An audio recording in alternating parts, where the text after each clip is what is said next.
We have CMC online. Yes, CMC, can you pan camera one for us, please? We're going to public hearing. Thank you. All right, ladies and gentlemen, we are here. The time is 7 p.m. The date is April 7th for a public hearing on ordinance 2025-2. This is a municipal bond issuance for land acquisition, design, engineering, and construction of the Mount Airy Police Station. Do we have anyone in the audience who wishes to speak at this time? Mr. O'Malley, please come on up. If you would please just state your name and address.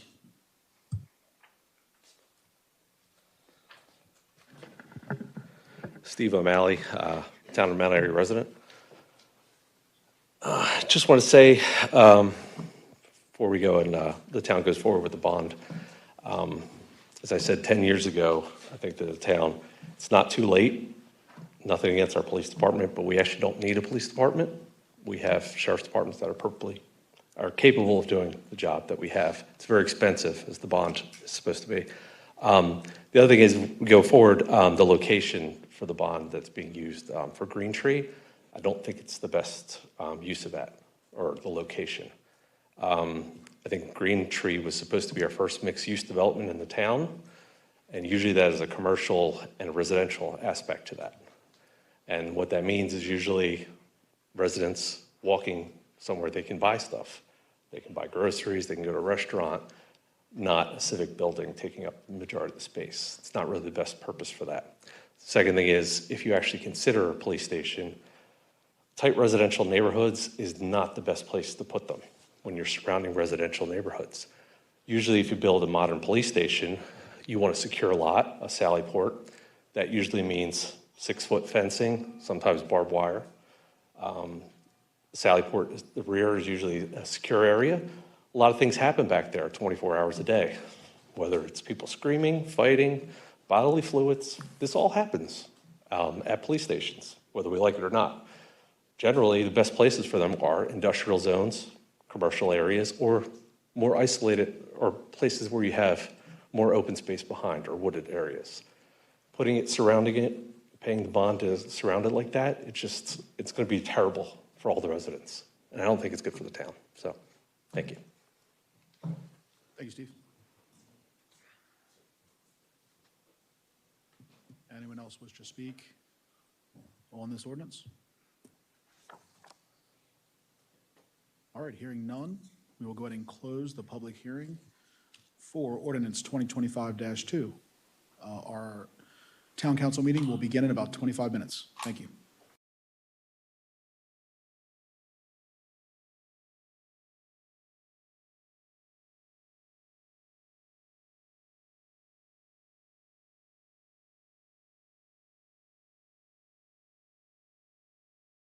The date is April 7th, 2025. I will now call the town council meeting for Mount Airy to order. If you would, please stand for the Pledge of Allegiance. I pledge allegiance to the flag of the United States of America and to the republic for which it stands, one nation, under God, indivisible, with liberty and justice for all.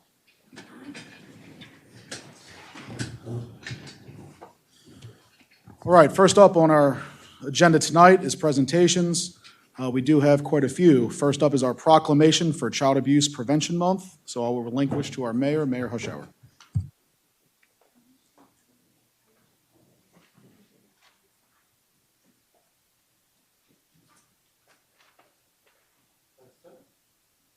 I'll make sure that turned on. I'm sorry. How about now? Sounds good. If I could get Judy, Jenna, Marianne, Elaine, Ellen, Kelly, and are you here as well? Come on up. So, That's fine. thank you all for attending tonight. What we have is a proclamation for the Child Abuse Prevention Month, and this is dated today, April 7th of 2025. These ladies up here are members of the Child Advocacy Center, is that correct? Okay. And I'm going to let them speak a little bit about what they do and what the meaning of this month is. Please. Thank you so much for having us tonight. So as he stated, I'm Jenna Mosman. I'm with the Child Advocacy Center. So to tell you a little bit about what the Child Advocacy Center does, we are the Child Advocacy Center of Frederick County, and we are a fully accredited by the Children's National Alliance and within a department of the Division of Family Services with the Frederick County government. Our role is that we work with Child Protective Services, law enforcement, State's Attorney's Office, Frederick Health Hospital, and other community members to provide a safe, child, and family-friendly approach to delivering comprehensive and coordinated trauma-focused services to child maltreatment survivors and their families. We provide children with care, protection, support, and other resources needed to heal as we thrive for a future where every child can grow up safe and healthy and protected. We receive tremendous support from the Frederick County government, and we also receive a lot of support from our nonprofit arm, the Friends of the Child Advocacy Center, which we have 2 members here today. So what they do is help with ongoing support to children and different activities and funding them. To share a little bit of some statistics from last year, in 2024, we served 366 children at our center, which is a 15% increase from 2023. That was actually 6 of those children were from Mount Airy as well. We had 319 forensic interviews conducted, more than 1,400 advocacy encounters, more than 750 hours of funded, focused trauma therapy, and then 30 non-acute medical exams we also produced as well. We did 186 trauma screenings and 234 ACEs screenings to help inform resources whenever needed and we can provide. So that's a little bit about what we do. We also planted pinwheels outside in the little garden right in the corner, and the pinwheel promotes a child healthy environment and growing up. So that's what the pinwheel represents. So we did plant those out there for some awareness for this month. So thank you again for having us.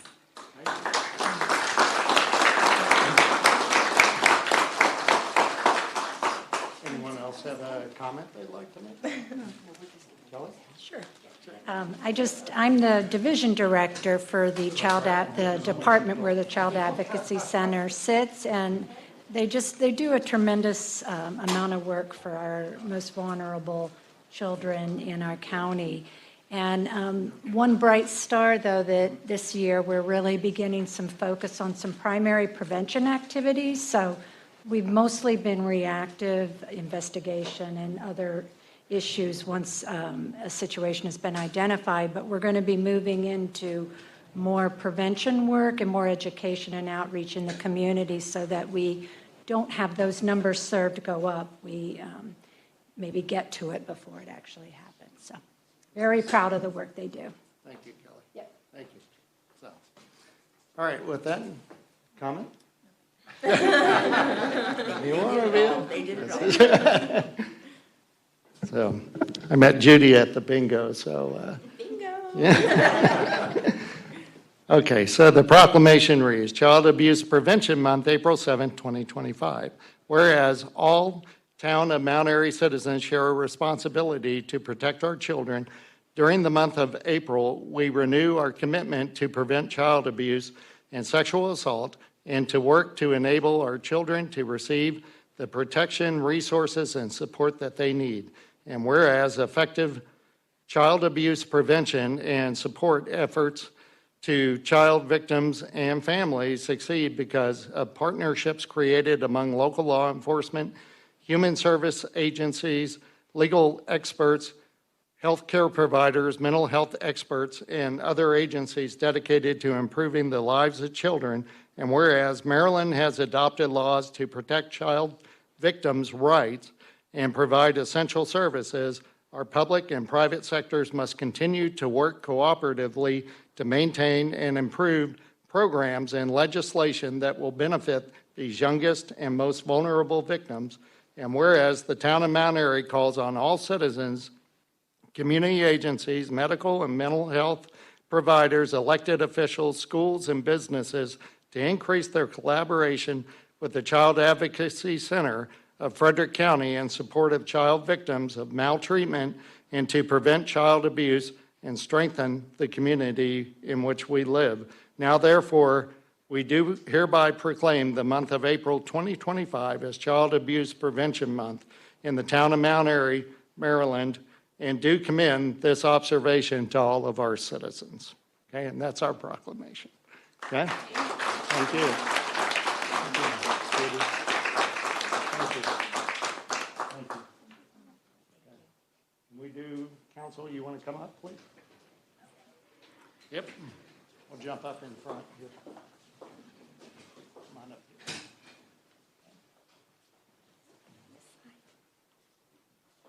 Squeeze in.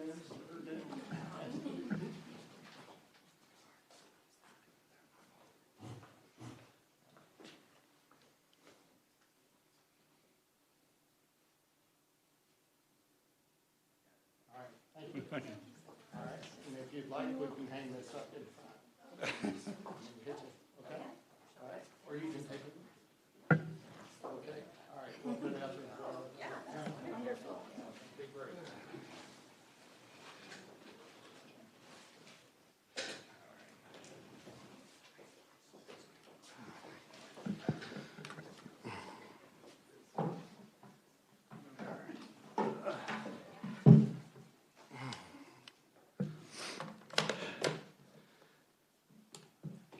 You know you're in trouble, right? We're going to bring Tracy Schaub up front. So we can do it. Couldn't be in too much trouble. What did I do? You're getting applause. So your organization wanted to put you in for a proclamation, and that's what you're doing up here. So, yep, this says proclamation from the town of Mount Airy honoring Tracy Schaub. Whereas Tracy Schaub is the embodiment of dedication, leadership, and unwavering community spirit as the president of the Mount Airy Youth Baseball Association. Whereas she has become the backbone of an organization that brings together families, instills life lessons in young athletes, and fosters a strong sense of community in Mount Airy. Whereas Tracy Schaub's commitment is even more remarkable given the responsibilities she juggles outside of her volunteer work. She is a devoted wife and mother of 2 young athletes who play baseball and football. Whereas, as the president of MAYA, Tracy Schaub ensures the smooth operation of a program that serves athletes across all ages. She manages youth registration and payment processing, secures field reservations and maintenance, oversees multiple fundraising initiatives, including an annual golf tournament, pizza fundraisers, and the off-season bowl and oyster roast. Whereas Tracy Schaub's impact on the Mount Airy community cannot be overstated, her tireless efforts ensure that hundreds of children have a place to play, learn, and grow each season. She does not shy away from the hard work required to keep MAYA running at its best.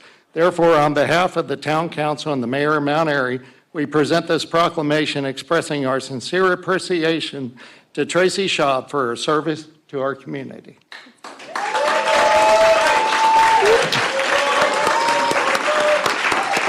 All right. So you have an opportunity to say something since we blindsided you. Yes, absolutely not. I was ready to talk about dirt. Thank you for the dirt. That was helpful. No, this is, I mean, Tim does this with football too, so he knows. With baseball, this is not a thing. The people that came to support me / blindside me on this are also the backbone, and there's no way in this world I could do what I do or get to do without them or survive the trials and tribulations, not just all the time, but the last 24 hours, some of the things that we've dealt with. Because it is baseball season, the height of baseball season. So I'm just grateful to be able to do it and to have wonderful people to work alongside. Thank you very much. We have one more thing for you. You realize that we're all outstanding baseball players up here. You told me you had a wicked curveball this one time. Too. And I'm a southpaw. So our baseball team signed a baseball That's for awesome. you. Thank So you we so have that much. for you. The hat's mine, but we're Yes, going to it do is. a group picture, so come on up. Anybody out Anyone in there who blue. wants to be part of this? Okay, council, you can come on up and we will surround her. Okay. I didn't wear my blue. One time you don't wear your blue. I There you wear it go. all the time. All right, Should I do this? let's get you up front. Okay. Okay. Okay, you can go in the front. You gotta go in the front. I know, and I would have worn it. My bulldog stuff. You got someone to hug? Tim. Not me.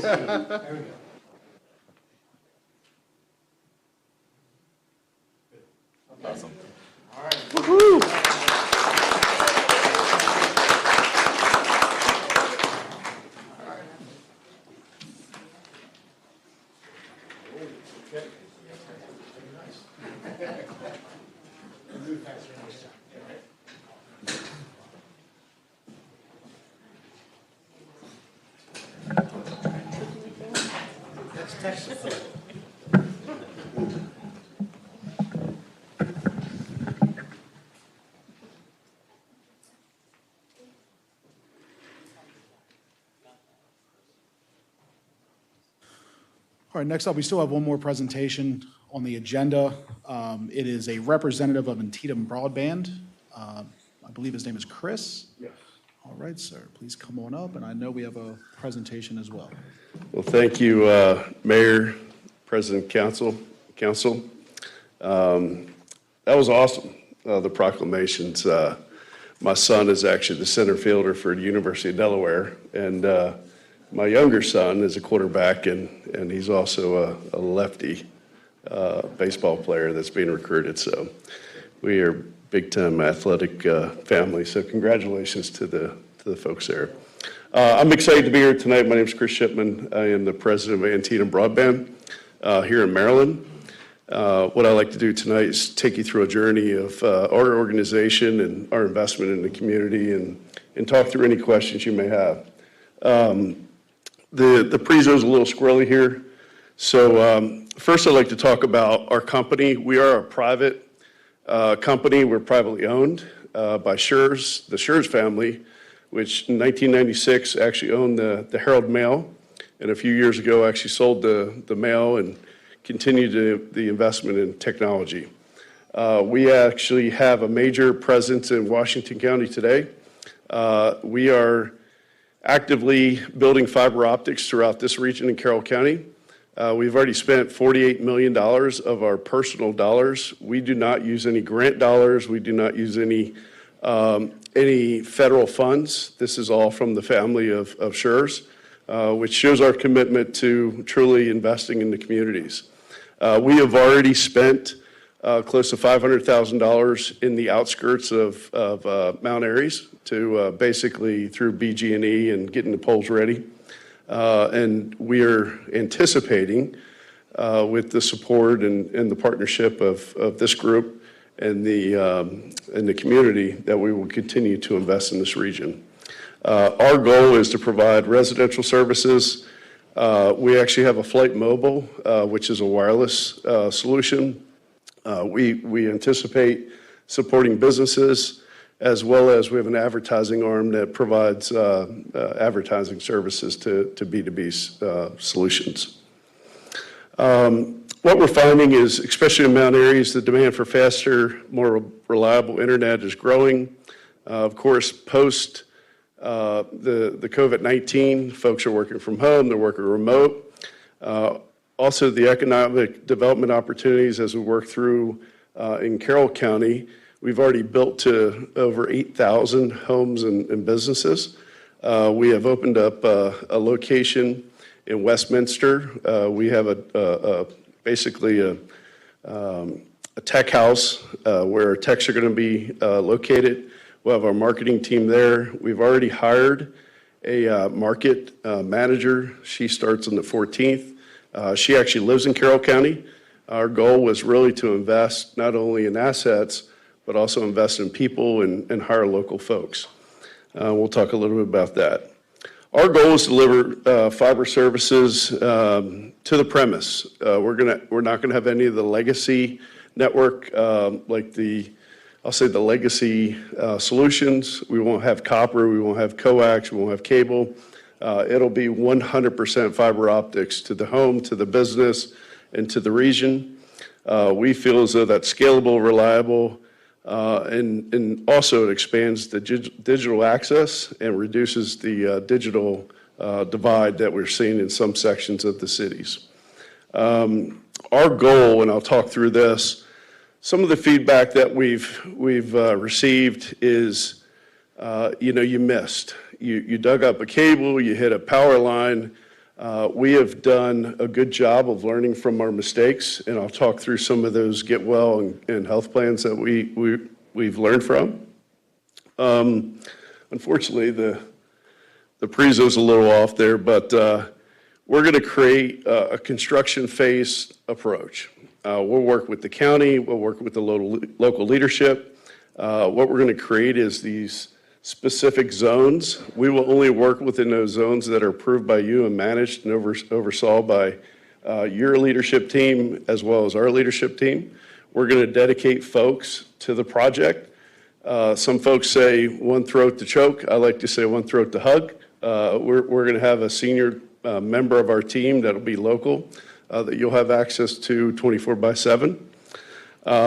As I stated earlier, we've already built 80% of Hampstead, Tawnytown, New Windsor, Union Bridge, Eldersburg, Sykesville, and now we're in the process of having this conversation today.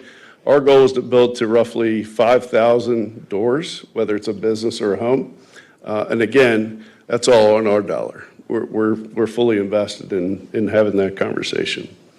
What you cannot see, and I'll do my best to makeshift this thing here, is we've actually broke down the project by location and maps. And I'll send this to the team and to the community. We have put a lot of forethought into the project, again, to make sure that we're fulfilling your requirements and not screwing up and hitting some of these things and making sure that we have a quick meantime to respond and repair. So services overview, you saw a little bit of that. Everything that we build has gigabit access. We also have managed Wi-Fi, TV, digital phone, and then from a business perspective, we'll have dedicated fiber solutions, dark fiber, hosted voice, security packages at the home and the business, 24/7 support, co-location for disaster recovery, and also media services available. So this is what we don't have in your slide, but what we did, we went back and looked at two things. One is how do we minimize residential disruption? And then also we've created an outline of fiber installation processes and timelines. What we did is really focused on how do we create the quadrants so we can be very specific in our management of the fiber build. We will focus resources to complete work in an area first before we move on to the next one without approval from, or with approval from you and the team. Our goal is to ensure that we have little or no external restoration, which is power, gas, any of the non-fiber solutions. Again, we're going to have a dedicated PM team. That'll be everyone in this room and throughout the organization will have their name and number. And we'll also, again, when we put the plan together, it's going to be approved by you before we move forward, whether it's the location, the street, or any of the integral details of the project. So I talked a little bit about our investment already. The town of Sykesville actually did a pretty good job of announcing the project to their community. We would do the same thing. We would provide you information that we would put on your internet. And again, it would be approved by you, the timelines, the expectations, the numbers to call. And ultimately, my number will be available at the end of the day from an escalation perspective. We talked about the hiring folks. We'll continue to hire as we expand. Our promise is to basically be a long-term provider of fiber in this region. We are not going to continue to invest millions of dollars to be an organization that builds and goes. We are not selling the organization. We've been around for 100-ish years. The family motto is we want to be around for 150 additional years. So we are fully committed to this region in Maryland. So our goal is to request the approval from this team. Next would be finalizing permits. We will work with you on the plan to get approval there. And then we will also create community info sessions and sign-up opportunities throughout the city and county to make sure that we're telling the right story. That is it. Any questions? Sorry, the presentation wasn't in sync here.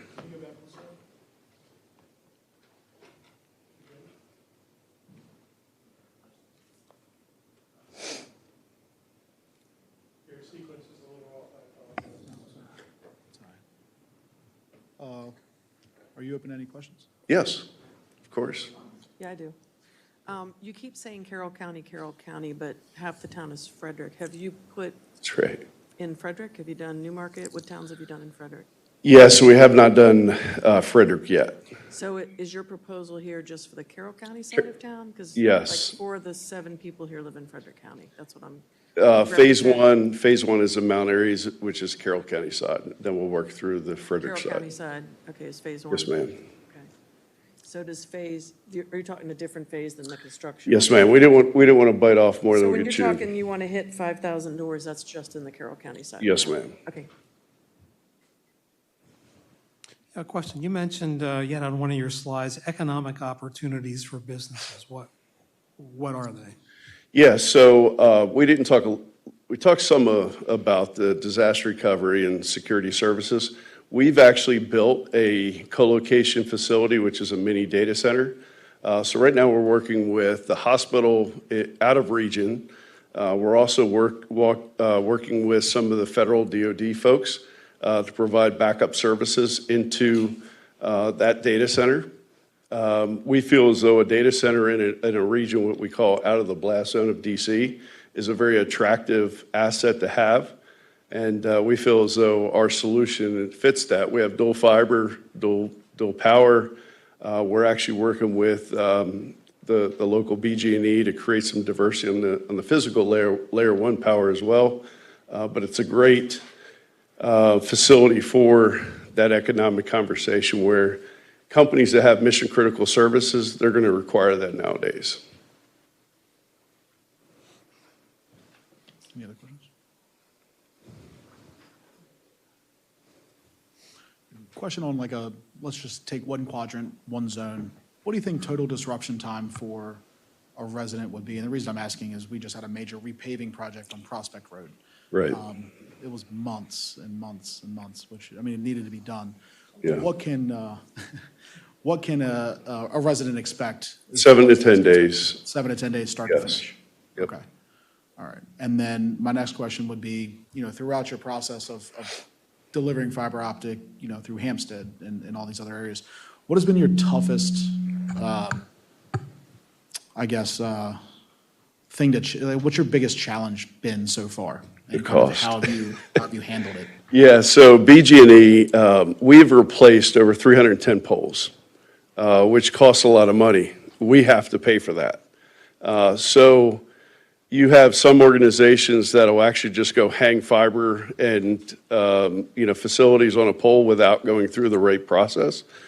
We chose to go through the correct process and get those permits and the approvals, which has cost us millions and millions and millions of dollars.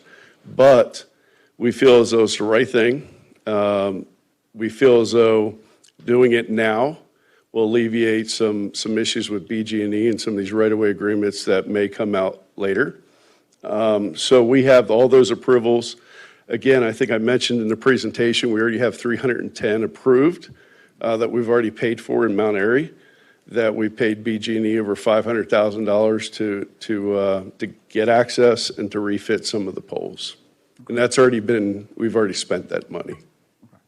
And I guess my last question would be, obviously, competition is great for pricing. Right. When it comes to consumers and it comes to, obviously, our town, being that Comcast is one of the only options we have.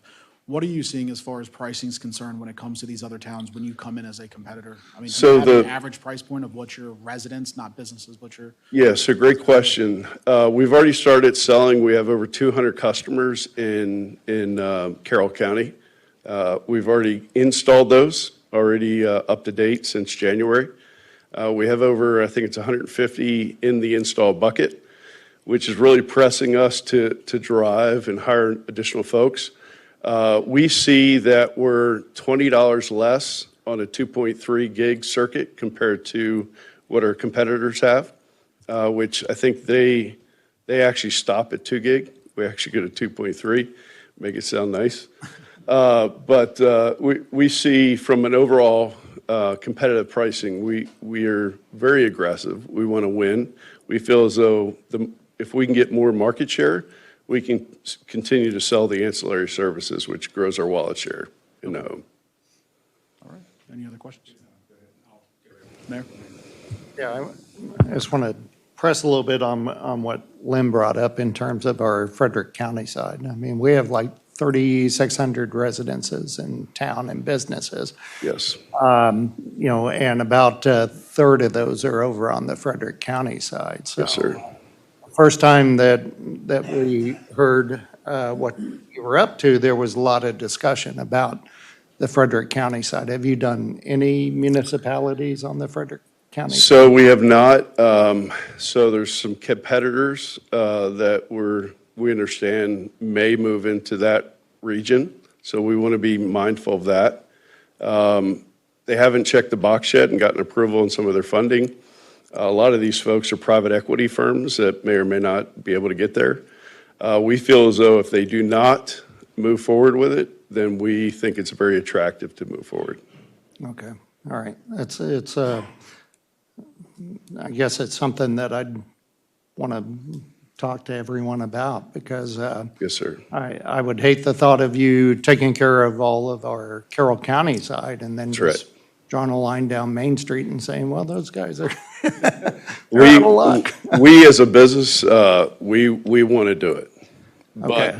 But we don't want to build fiber and then somebody else builds fiber over top of us. We don't think that's a good business plan. All right, because I thought our initial conversation with you was that, I mean, it seemed like the entire town was going to get service, and you Right. were working toward that, but now I'm a little bit concerned about it, so. Understood. But we, again, as an organization, the business plan that we put together actually included the entire town. But it sounds like they have not come to you and asked for permission. Is that correct? Who has? The competition. I don't. Unless Heather's heard something. No, and in fact, the mayor is absolutely correct. When we met with, Okay. I don't know if it was a previous president or your predecessor, one of the stipulations before announcing this to the community is that the Okay. entire town, both Carroll and Frederick, would have the same benefit. So we'll commit tonight. If the other conversations have not happened, we will build to both sides. We prefer to build to both sides. Well, that kills my question. Is the, Tom, can you refresh our memory? Is the MOU set up for both counties, for the entire town? Ask that again, I'm sorry. I distracted him. It's the same. Yeah, sounds like Councilmember Demoter had the same question. Is the MOU set up for both sides, and is there any commitment to both sides? Yeah, well, I mean, the way I gotta say, it's written for the whole town. Okay. Now, I do think that in light of what we've heard tonight, it probably should specifically commit That's right. doing the whole town. So there's, something should be added to this. I And mean, we it prefer says that. The whole town, it says you're doing the whole town. Perfect. Yeah, and it's not that we don't appreciate the service, we just, we don't want to get trapped at Main Street and. So I think we were misled by some conversations that now if that's the case, then 100%, we would prefer to have both sides. That is our goal. All right, so I think that we're probably going to need that answer. Okay. Yeah, I Absolutely. It's probably on our side of, we missed, but we'll continue to add that language, and yes, sir, we'll commit to that. Okay, all right. Well, that's something that we can take care of. Thank you. But not tonight. Yeah. It's a little bit of a trickier thing. I mean, because we are a municipality in a town that borders and is in two completely separate counties. Understood. I mean, we deal with this with transportation, we deal with this with a lot of things, so Yes. it's a little bit more difficult than just one town in one county, so it's Okay. understandable. And we do have, sorry, I don't mean to, are you, no, the mayor took my questions because I was going to ask you if or when when would happen, the Frederick County side would be taken care of, because I was under the impression also that would be take the whole town all at once. Okay. So that's good that you have publicly committed to. We just want to make sure, I guess, the MOU, cross the Ts and dot the I to Yeah. make sure of that. And besides, we already have the protection for Prospect Road in here, so you can't dig that up and make it, we like our smooth roads, basically, so. That's the road. Yeah, that was just repaired. I think the time frame I was going to ask you, the Frederick County side seems to be, you've committed to that. And also, since we are a municipality, we have some leeway of who we allow in. I believe our town charter or code allows us to pick and choose, have our own services and pick and choose and offer, say, franchises to individual and different companies. Sure. So I'm not sure where the miscommunication happened, but there shouldn't be any legal issue unless Tom says something. No, we've already put the business plan together that included both. We were under the assumption, is probably my fault, I missed, that it was just a portion of the county. So we'll move forward with both. All right, any further questions? Just one comment, because we're not just talking, you have a state road, Main Street, that the line actually goes down my street. So you've got people in neighborhoods where I couldn't get it, but they cut across the street. So I'm glad the mayor stepped in, because that runs through neighborhoods. Yes, ma'am. Yeah, we'll make sure that the maps cover just about everything. Yep. No, and I really appreciate the presentation. I appreciate you coming in. Yeah, thank you. Hopefully we can get the MOU ironed out, get some feedback. Looking forward to it. from the community, and see what we can work out. All right, thank you. Thank you very much, Mr. Take Shea. care. Thank you. All right, next up on tonight's agenda, we are to our section for public comment. Do we have anyone in the audience who wishes to speak tonight? One very enthusiastic person. You're good. Yeah, if you would, please just limit to 3 minutes or so. Whoever would like to go first, just please state your name and address when you come to the podium. Thank you. Dick Wilcher, 7961 Bennett Branch Road, Mount Airy. I'm here just to talk for 3 minutes about Let's Talk Trash. So our event is the 5th year. Over those first 4 years, we've collected about 7,000 pounds of trash. So the Rotary Club started this, and this, again, will be our 5th year. The last 2 years, we've been working with the town, and Nancy Hernandez and Gina have done an incredible job in helping us get things going. So now we've challenged Laurel, Gaithersburg, Westminster, and Mount Airy. And there's some birds that are upstairs that have been made out of recycled material. You all can see them, and everyone on Facebook. Oh, I didn't know you were here. So Nancy's going to speak for the next minute and a half. So there's 3 different contests. One is most trash collected. One is most unique. And the third is most volunteers. So the first year we did this, we had a lot of volunteers. The first 2 years we had a lot of volunteers. We've declined a little bit, but we need everybody's help. And when we do it, so it's the 26th, we do the busy roads at 7 a.m. A guy named George Tatakis donates a dumpster to us. He drops a dumpster on Friday, picks it up on Monday. He pays for the dumpster, pays for it all to be dumped, so there's very little cost. The Rotary Club provides drinks, gloves, some tools to pick up stuff, so it works really well. The police will help us The police were sitting there earlier. Okay. The police will help us. So the event starts at 7 a.m. And the reason we say 7 a.m. is we actually clean 27. And so the police will be behind us. And while we're cleaning it, no one's running over us. Okay? The contest is from 8 to 10. So we have limited hours for that. But anybody can pick up trash and put it in that dumpster as long as it's coming from the roads. Okay? Any questions? First off, when you say 8 to 10, I take that as AM? Yes. Okay. And if it rains, the dumpster is there all weekend. So we still want people throughout that weekend to do it. We would try and do it when they do the batteries and the shredding, but that's Easter weekend, and we didn't want to do it Easter weekend. So we always do this around Earth Day. I'll pass this around. And Dick, do you have Boy Scout, Girl Scout groups that are participating this year? Yes, and I should know the number. I know there's a Girl Scout group that's interested. Yeah, it was like 8374. I'm not sure the exact. There was one I hadn't heard of before. But if anyone has any interest in the town to join us, we're going to have, and Nancy and Gina will put it on the Town of Mount Airy Facebook page. We'll have a link where people can sign up. We just need your name, your email address, whether you're going to show up 7, 8, 9, or 10. And then if you're willing to work a busy road, a not so busy road, or you prefer to clean up a park. And Dick, just because I've done it in several years, maybe the first or second year I've done it, it's fun. It is a fun time. Couple hours, help clean the community.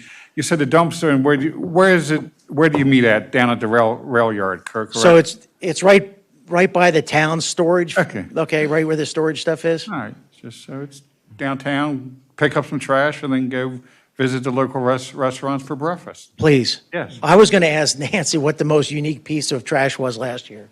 It was found by Laurel, and it was a cosmetology head that they practiced doing the hair. Nancy, before you go, what are the, Yeah, I got another question for Nancy on the birds. what are there. the other towns that are competing? Laurel, Westminster, and Gaithersburg. Okay, all right. Okay. They're doing their events on different days in April, but we figured that, whatever works better for each town, that's why we're doing a 2-hour period. They're doing their events for 2 hours. And we're just going to tally for that period to make it fair.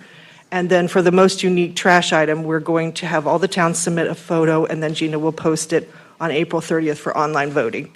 And then we'll announce the winners on May 1st. So we have to beat Westminster in this competition. And also, I think you mentioned the birds were made by local artists or school kids? Yes, her name is Julia Simmons. She's very talented. She made it entirely from recycled material. She is a student at Carroll Community College. Okay, cool, thank you. That was exactly 3 minutes. Thank you, Dick. All right, I believe Mr. Walls? All right, Bruce? Bruce Walls, Chair of the Board of Supervisors of Election. Remind everybody, we have a town election coming up on Tuesday, May 6th. You may ask the question, well, why are we having an election if it's currently uncontested? We are required to provide an opportunity for write-in candidates. Nobody really knows what may happen between now and then, and there might be a need for write-in candidates or candidates. So we will continue to have an election. We do encourage you to come out and support those individuals running by voting for them to show your interest in their activities and what they're planning to do. So again, that will be at the Mount Airy Volunteer Fire Company Reception Hall. Polls will open at 7 a.m. and close at 8 p.m. again on Tuesday, May 6th. Hope to see everybody there. Thank you. Thank you, Bruce.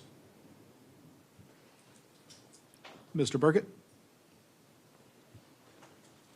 Who said my name? That would be me. Worthy Mayor, House Hour Council, and staff, I want to thank you for the moment tonight. My name is Paul Burkett.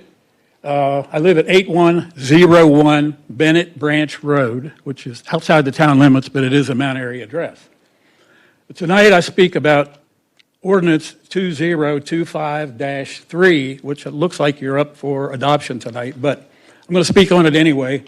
I happen to own the Mount Airy Medical Center, which is at 301 Watersville Road.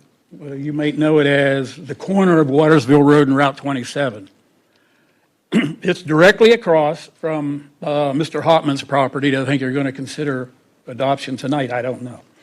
I spoke with Mr. Breeding last week.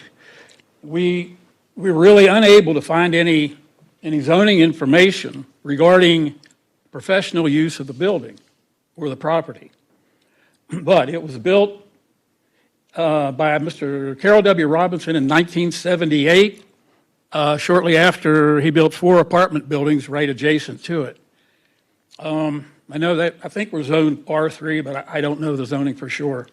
But this building, for the last 47 years, has been used continuously by professional tenants, including dentists, optometry, physical therapy, gynecology, internal medicine, primary care, dermatology, pediatrics, just to name a few. It seems reasonable maybe that we could officially designate it as neighborhood professional at the same time as the Hopman property. So my wife, Mary Jo, and I have been here for 47 years. I'm not sure I'm considered a real Mount Aireyan yet. I'm working on it. Other than that, I thank you for the moment. Thank you so much, sir. Anyone else wish to speak? If you could, just state your name and address, please. Bill Hauptman, 302 Watersville Road. I'm the neighbor of Mr. Burkett. I'm up tonight for the NP zoning. I spoke at the Planning and Zoning Commission meeting, and I just want to reiterate this. We're up for the neighborhood professional. Our lot is now zoned R2, which would be 4 residential lots. The NP zoning, if done, I don't know if it's going to happen tonight, but when it happens, we could only have 1 lot at that time. 1 lot for neighborhood professional would be a downgrade for us. So at the Planning and Zoning Commission, I mentioned that we probably would not prefer to have that zoning. 4 residential lots is not really what we or the town wants on that property. I think, all along we've always wanted LC or CC, and we think that major intersection would be perfect for that. But after the Planning and Zoning Commission, this happened a long time ago. 2 years ago, we presented a concept plan for a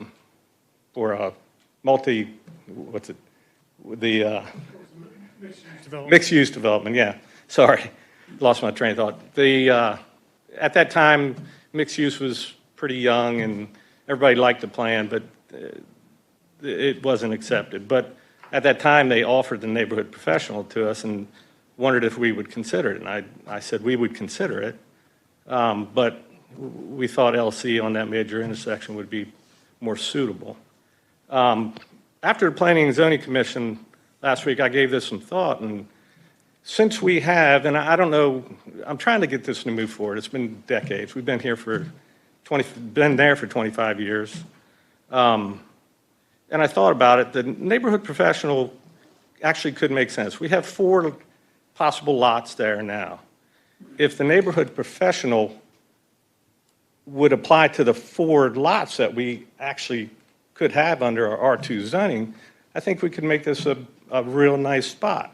We have 2.5 acres. It's a big property. That would, that'd be over a half-acre site for each neighborhood professional site.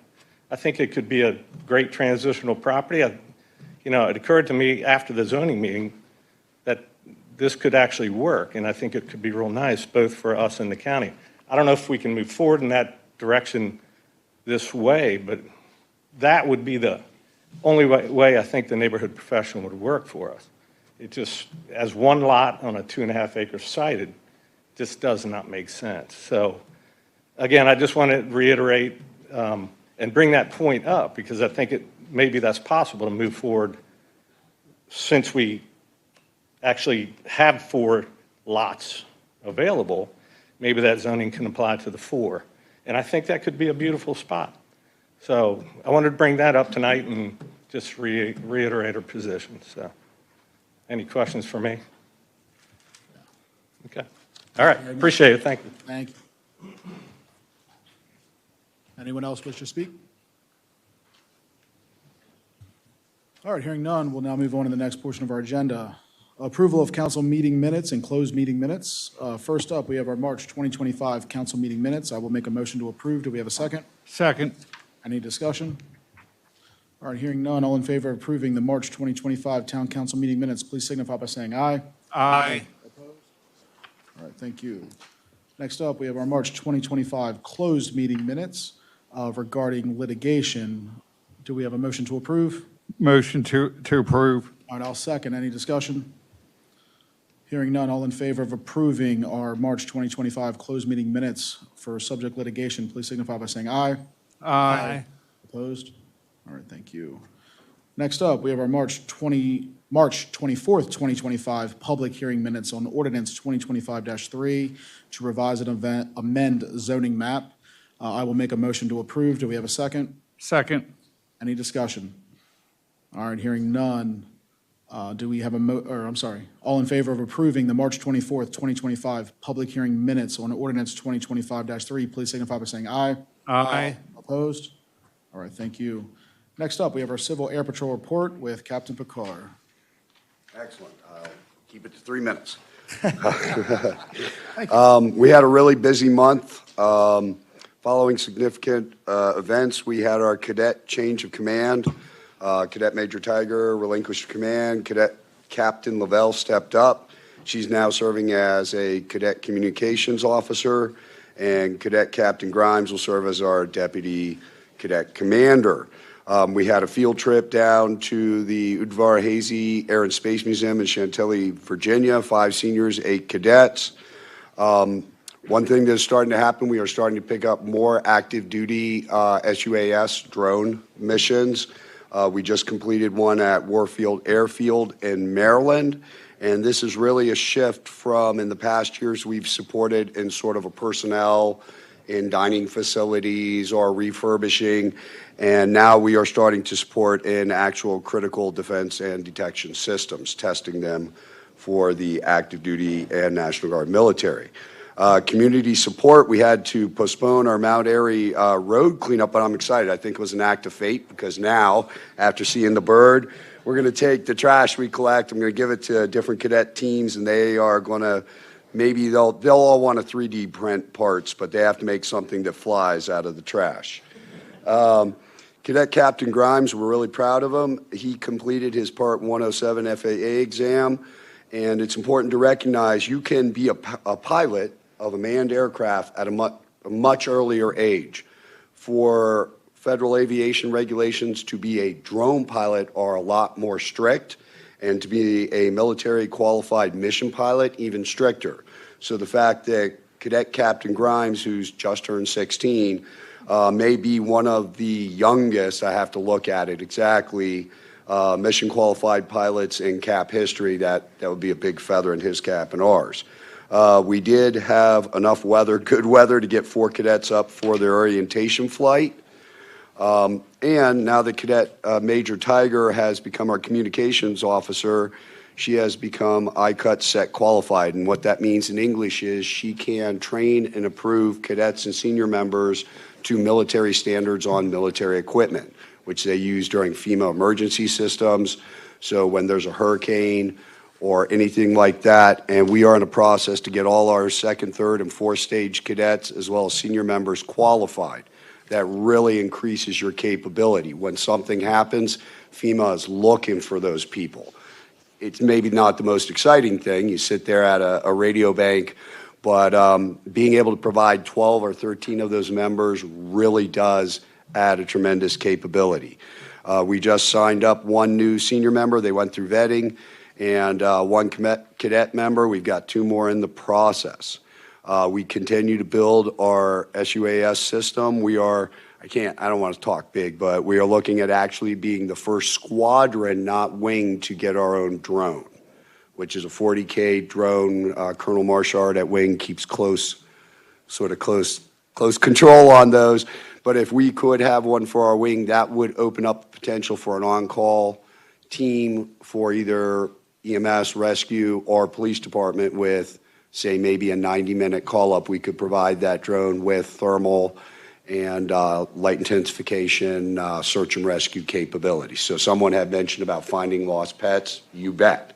That would be easier. Catching them, that's somebody else's job, maybe.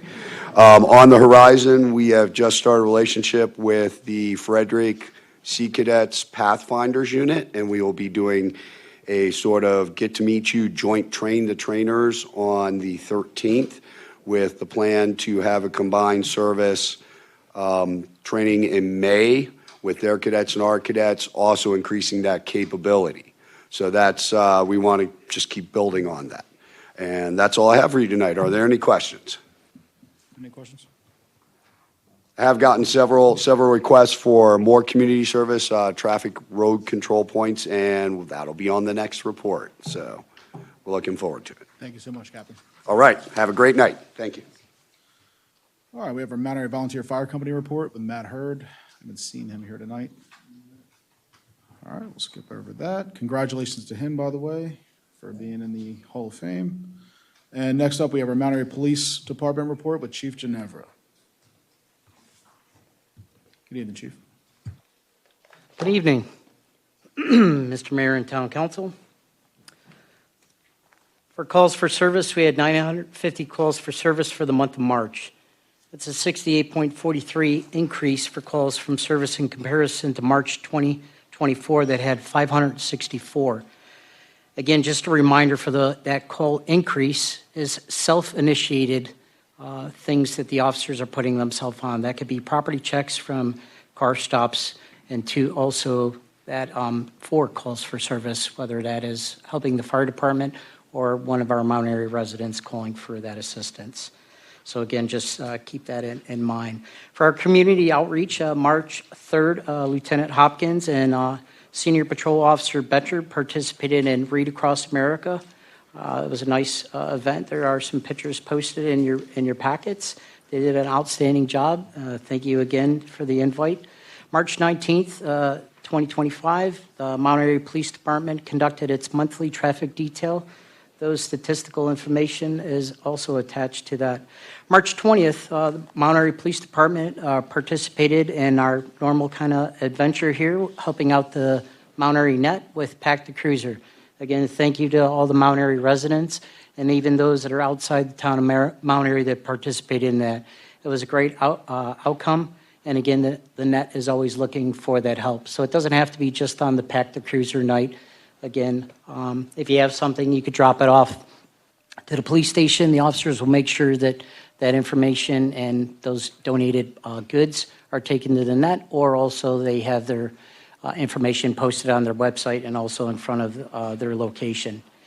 For March 20th of 25, in reference to our training audit was conducted by the the Municipal Commission, which obviously at that time there was training for in-service that they were directed to, making sure that not only command staff at all levels met the qualifications and certifications for that, along with the training officers, also again with those certifications and training, and the officers that have been recently hired to make sure that that conduct was in compliance with the Training Commission.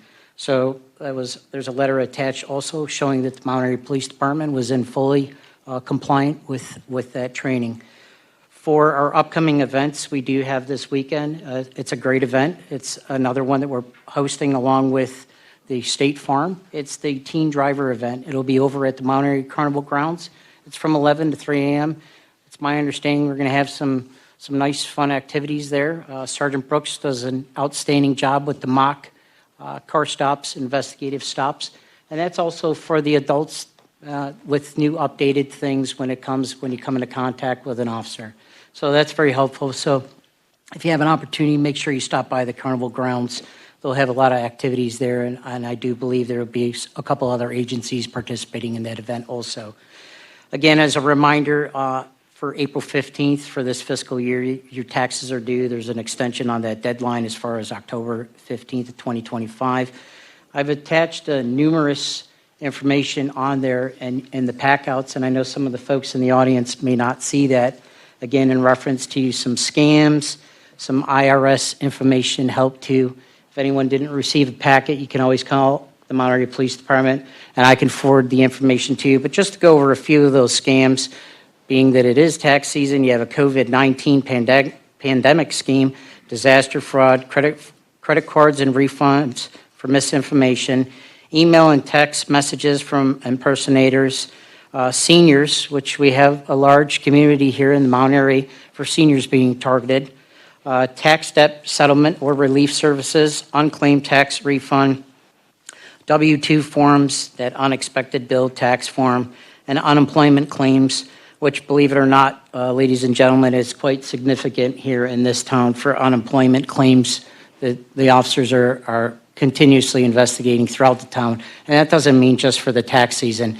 It's continuously through the year that these unemployment claims are being investigated by your residents. Again, I know I seem like beating up this horse here, is that when you place your trash out, again, that expectation of privacy, it's not there. Your trash is access to anyone that can go through it, put together anything you may have shredded. And the reason why I say that, I've done that from working as a detective in Baltimore City. You'd be surprised what you can find out in somebody's trash, from how many people will live there, to dogs, to pets. It's there. Again, I know this town has a lot of events for shredding. Take advantage of it, whether it's private or put on by the town. Take your documents there if you don't have a shredder. If you need any assistance, again, for anything like that, whether you live in the town or not, you can call the Mount Airy Police Department, and we'll make sure that we address those issues. I know we have a lot of other things here, so I just wanted to finish up also that the Mount Airy Police Department, we don't take any forms of payment. So that right there should hopefully maybe sound off an alarm for a scam. And that could be anything from bonds to warrants to citations to traffic to parking, civil or criminal complaints. The Mount Airy Police Department does not accept any funding, cash, check, money orders, credit cards. We do not do that. Again, if anyone has any questions, please reach out to the Mount Airy Police Department, or not only that, Town Hall, and hopefully they can direct you in the right lane. Does anyone have any questions? That'll be my report. Councilmember DeMoto. Yes, I do. And again, thank you for all of your service, for all your officers. Thank you for the traffic surveillance work that you do. And I'm looking at your page number 1. This is your table of the monthly department performance report. And it jumps out at me that if you look at your total traffic stops, you've got 245 stops for March. That's a pretty high number of stops. If I look across the data for the last 5 years, 6 years to date, that's the highest total number of traffic stops. And as you would expect, that translates into the highest or among the highest number of traffic arrests, zeros, citations, traffic warnings, and DWI arrests. And so my question is, and maybe it's a function of a lot of things, but is that a function of you being out on the patrolling more? Is it a function of you focusing more on like operational plans that target certain kinds of behavior more? Or is it those coupled with just the fact that certain vehicles present themselves in a way that says we should be pulling that person over? I was just wondering if you wanted to comment on. I'm not saying it's a bad thing at all. It shows you're out there, you're stopping people, and there's usually either some education going on or some citations. So you wanted to comment on that. Sure, yes, sir. So that is in reference to, and that wouldn't be to like specific vehicles. If there's any violation, whether it's a headlight out for those repair orders or that zero or speeding, it's based on the information that we're obtaining from the citizens here that we're getting for those complaints in certain areas. Not only that, with our monthly initiative that we are also conducting, and then the officers being out there and putting to use that we have our units that are equipped with certain things, those tag readers that light our unit. of picking up on certain things also. And it could be also an increase of the weather change. So we've gone from somewhat of a dull, mild winter to now we're coming into spring, even though with the rain and stuff like that. And actively getting these officers out there more to this contact with the community based on these complaints. So they're out there. I know Main Street, the corridor, that's one of the top priorities. And again, just this past at the health and wellness that we were at also, I received a bunch of complaints that maybe if we weren't there at the health and wellness fair, we would have probably never known about these complaints. So if anyone in the community has anything that they would like to address, from parking to speeding, we're always available. If you don't share the information rather than post it on social media, again, we don't monitor that 24/7. Call the Mount Airy Police Department. You're more than welcome to speak to me. I know a lot of people don't think that they're going to get the chief right away, but that happens. I've stated it before, the door is always open. Make sure that you come, either give a phone call, we can set an appointment. I can give you my email, and not only that, with our new Lieutenant Hopkins, and he's pretty quick to be up to speed of where we're at. He's available, and not only that, our overall expert, I'm going to really say, is Sergeant Brooks. He's really involved, especially with the Streets and Roads Commission. So if we have anything, definitely let us know. That way we can deploy the officers in the proper location and handle those complaints accordingly.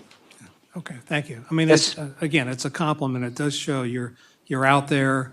Again, that's the most traffic stops you've made in the last 5.25 years, and the data shows that. And it's, we want to educate our citizens, and if they're violating things, then they get written up, but we want to educate them and change the behavior. So thank you. Sure. Just to follow up with that, I know we continuously talk about education.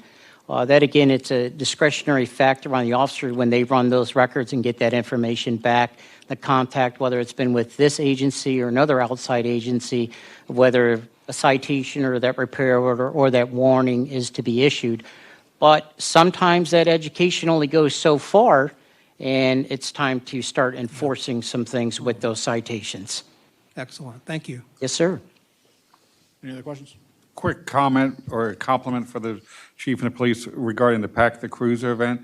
While I was there dropping my donation off to you all, we were talking, and a gentleman came up and he said, thank you for doing this, because the gentleman was out of state, moved to Mount Airy when he was a kid. Those type of events actually provided food for his family and the siblings and everything else. So it does make a difference, and it does pay it forward in the long run, because that gentleman felt the urge, the need, or to pay it back to the police and the Mount Airy Net. So thank you. Yes, sir. Thank you.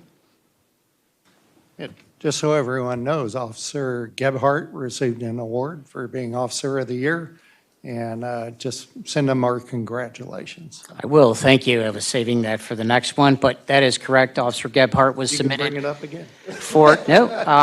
Submitted on the Frederick County side for Officer of the Year. He does an outstanding job, and I accredit it to him thinking outside the box, without a doubt. He's a good investigative officer and definitely highly motivated through this town. Fantastic. Thank you very much, Chief. Yes, sir. Thank you. Thank you. All right, next up, we have our mayor, council, and staff reports. We're going to start with our mayor's report with Mayor Hushhour. All right, thanks so much. On my meetings that I attended this past month, just wanted to note out the Volunteer of the Year dinner that occurs annually, where we recognize a Volunteer of the Year. And that occurred on March 20th, and there's a plaque on the back wall, the Pat Rockenberg Volunteer of the Year Award. And this year it went to Mike and Lucy Riggle. So we actually recognized a couple that do so much for the town of Mount Airy. Lucy is the chairman of the Streets and Roads Commission. Mike is the chairman of the Parks and Recreation Board. And they just do a ton of stuff for the town. So I'm very grateful to have them in here. They're definitely a Mount Airy power couple. Next thing is we had that If I Were Mayor contest last year. So myself and a couple of the council members went to the different elementary schools in town, and we gave a presentation, and at the end of the presentation, the students it suggested that they write a short little essay on what they would do if they were mayor. And I actually learned quite a bit there, and the council members do too. Between the Chick-fil-A and the Pizza Hut, that seemed to be the major discussion at one of these. But I want to say congratulations to Sawyer Sellers at Twin Ridge Elementary School for being selected as the winner of the If I Were Mayor contest. And this student will be recognized in Annapolis at the State House on April 25th. I plan on going, and any council members are welcome to attend as well. We just have to give them advance notice, and I believe if the governor is available, he'll be offering up the presentation to this student. I'll go and bring this up. You can elaborate if you want to, but we're implementing a voluntary water restriction. This is based on the lack of rainfall that we've had before this weekend, where we were in a drought situation, and that's lowered the water levels in our town's wells. And so we're implementing this voluntary water restriction, and this will remain in effect until our wells levels start rising again, and the Water and Sewer Commission give me the word that we're back where we should be. And Bruce already talked about the election, so I'll leave it there and let somebody else talk. All right, thank you, Mayor. Next up, we have our Recreations and Park Board, Beautification Commission, and the Flatiron Task Force with Council Secretary Galletti. Thank you. I'll start with beautification because that's always a short, quick meeting. They are still doing what they do. They're weeding, planting, and mulching all over town, and they still need volunteers to serve on a commission. Literally, she is in and out in 45 minutes, so it's a quick commission. If you'd like to get out and get your hands dirty, work around town with them, you can. Parks and Rec. So Parks and Rec has a lot going on, but I'm going to go ahead and jump into some announcements I was asked to make. The recording is on Facebook. They still do virtual. It's a great way to participate if you're riding in your car or wherever and you can't get into Town Hall for a meeting. Parks and Rec is a good one to watch and participate. But Love Your Park Week is coming up April 19th to April 26th. All the events are free. No registration is required, but it is for the composting class to help them prepare. Looking to see if Nancy's still here in case I made a mistake. And the final event of Love Your Park Week has already been spoken about. It is the Let's Talk Trash pickup day, but she wanted me to point out a big thank you to the Rotary Club and to George Tatakis from GST Dumpster Service because he supports it and he provides the roll-off dumpster. They would like anybody to come between 7 and 11 to the rail yard, and you get a location, as they mentioned earlier, and that talks about the different awards which were covered. And Flatiron. So there's a lot going on with Flatiron. The design is in for the Flatiron, and there's a meeting this Friday, and Flatiron will be setting up a meeting in the next week or so to go over the plans that we're going to review on Friday. And that concludes my report. All right, thank you. Next up, we have the Planning Commission with Councilmember Evans. Thank you, Council President. For the county planners, we did not have a Carroll County liaison present, but Chairman Gant, Co-Chair Martina Hadley, and John Breeding were invited to the Carroll County Planning and Zoning Commission to provide a briefing of our 2023-2033 master plan. The county's three main topics of requested briefing were overview of our master plan, major developments or land use changes, and areas where county and town can collaborate for mutual planning-related goals. A lot of the discussion was related to the Harrison last year and the possible annexation and the land use that would be optimal for the property. There was also discussion for safe crossing across 27 at Watkins Park and discussion regarding the need for medical services outside of the Carroll Hospital. There is a video of the briefing on YouTube. I can provide the link, excuse me, if anyone is interested. And this is just a kind of an overview that Chairman Gant provided, and I believe he provided to everybody. On the Frederick County side, Vanessa Moreno, our liaison, mentioned Eagertown Road in Linganore development, which will consist of 248 villa-style homes is in the early stages. And the Cherry Run development will be going to the Planning Commission for presentation in either April or May. This is the development that consists of 665 single-family homes and 164 townhomes. Frederick County Master Plan meeting was being held tonight at Urbana Library, so you're not going to make it. For new business, nominations for the new Design Guidelines Committee occurred, and we have John Breeding, Barney Quinn, and PC member Heather Wallace, PC member Steve O'Malley. As an alternate, we have PC member Brian Beta. We are still waiting on the acceptance of the external citizen to join the committee as well. It'll be a 5-person committee with an alternate. Proposed addition to the Hair Impressions Building off Ridgeville Boulevard was removed from the agenda, so we had a pretty short agenda that evening. Our next PC meeting is Monday, April 28th, 7:30 at Town Hall, and this concludes my March PC report. All right, thank you. Next up, we have our Streets and Roads Commission and EDC with Councilmember Demoter. All right, thank you. The EDC last met on March 26th. We discussed some early planning for upcoming town community events, to include the Mount Airy Farmers Market later this year. We also discussed the concept for a joint EDC Mount Airy Business Chamber of Commerce roundtable or information exchange discussion session with our small businesses. If you recall, I mentioned this concept at the last council meeting. I'm pleased to report that the EDC was very receptive and supportive of this, and they have endorsed it as an EDC project.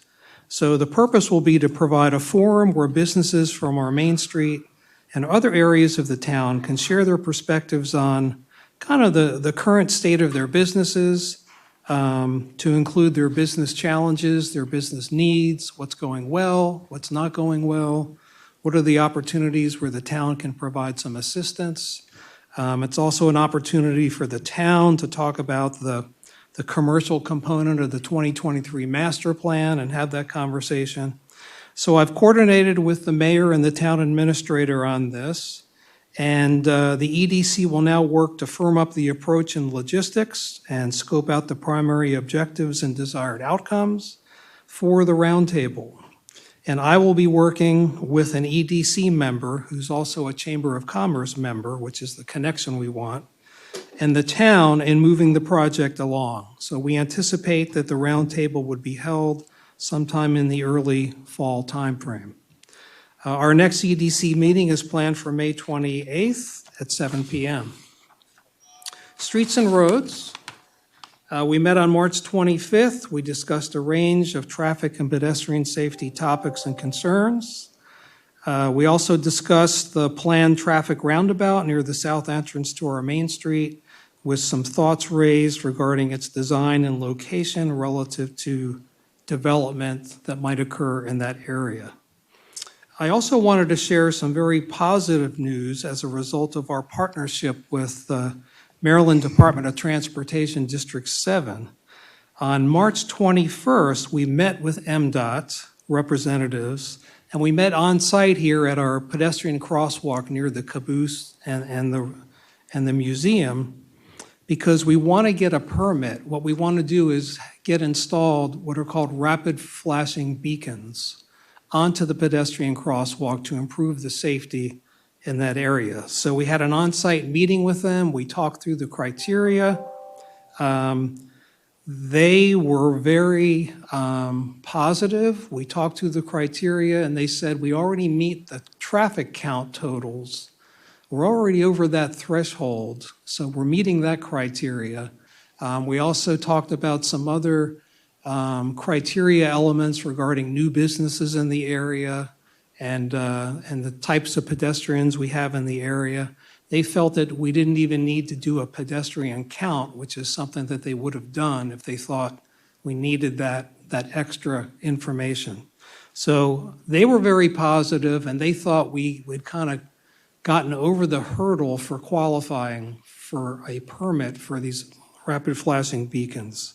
So that application from them, they have sent that on to their Office of Traffic and Safety for approval. So we'll be looking to hear from them on that. The other thing we did is we took a drive up to the beginning of South Main Street, up around Carter Q. And I don't know if you realize this, but up around Carter Q, there's white striping along the inside of the curbs. And the white striping kind of goes into the residential area a little bit and it stops. And so long story short, we took a site visit and they confirmed that they will be able to add this white striping within the curbs from, let's see, it is from Colwell Drive all the way down to Hood Street. So they're going to put this white striping all the way down South Main into the downtown zone.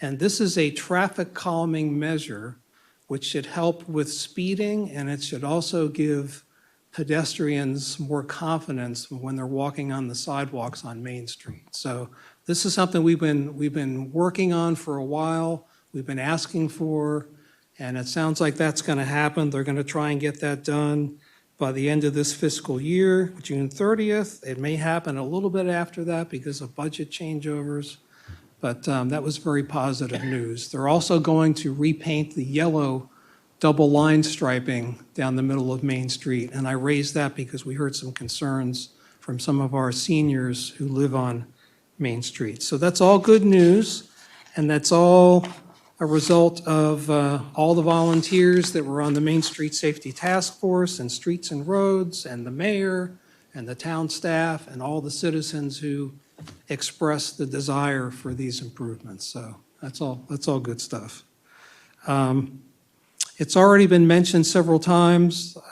This Saturday, April 12th from 11 to 3 is the teen driver event. There are a number of great demonstrations for teen drivers. There's a crash rollover simulator. There's a crash simulator where teens will learn what to do when first responders approach their vehicle if they're in a crash. There's the traffic stop simulation. There's a lot of activities where teens are going to learn things in a fun way, and that's going to really give them confidence as being teen drivers. And hopefully with that confidence comes safe drivers. So that's this Saturday, 11 to 3 at the Carnival grounds. And a last little nugget, the Maryland Municipal League, we have our summer conference this June. They are going to include a panel session on street safety and pedestrian safety, and they've asked us as a town to participate in that panel session, I think as a result of their recognition of a lot of the safety improvements that we've been making for street safety in our town. Our next meeting is scheduled for May 27th at 7 p.m. Thank you. All right, thank you. Next up is the Recycling and Sanitation Commission and the Sustainability Commission with Councilmember Munder. All right, thank you, Council President. The Recycling and Sanitation Commission met on 4/19 here at Town Hall. Unfortunately, I was unable to attend that meeting due to a conflict of interest or a scheduling conflict, so I have no direct report related to the meeting. But I do want to mention several upcoming events. First off, the monthly yard waste pickups have resumed for the year. They are held on the first and third Saturday of the month, so please have your bags and or items out at the curb by 6 a.m. They do go through the normal month of December. Once the contract for the trash service is renewed, those dates will be added to the calendar up on the website. Also on Saturday, 4/19, the community shredding event will be held from 9 a.m. to noon or until the truck is filled, whichever comes first, over at Watkins Park. On the 10th of May, Saturday, there will be the curbside bulk pickup here in town, so please have the items out by the curb no later than 6 a.m. There is a 2-item limit. And also, please check on the scrolling banner on the town website. When the, the banner for the curbside pickup comes up, please click on that. There will be a list of acceptable items. The next meeting should be held on June 18th here at Town Hall at 7 p.m.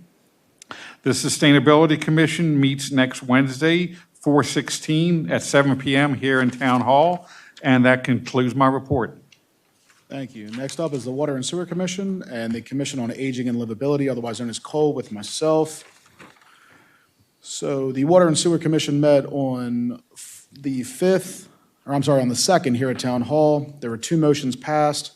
The first was a motion to recommend that the mayor impose a voluntary water restriction on the use of outdoor water, since 4 of the 6 drought indicators in the procedure manual regarding water use limitations were met. The other motion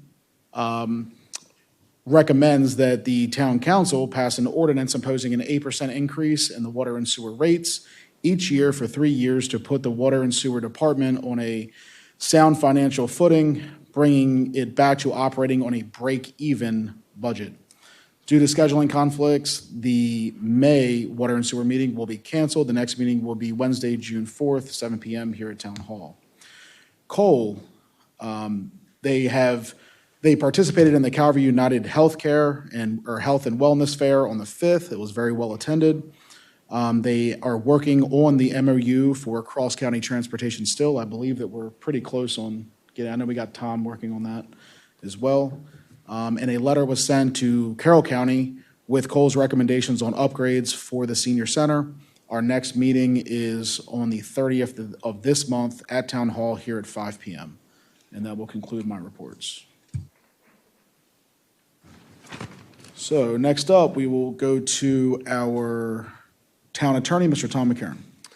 Worked on the materials for today's meeting, PWA for Antietam, elections ordinance, et cetera.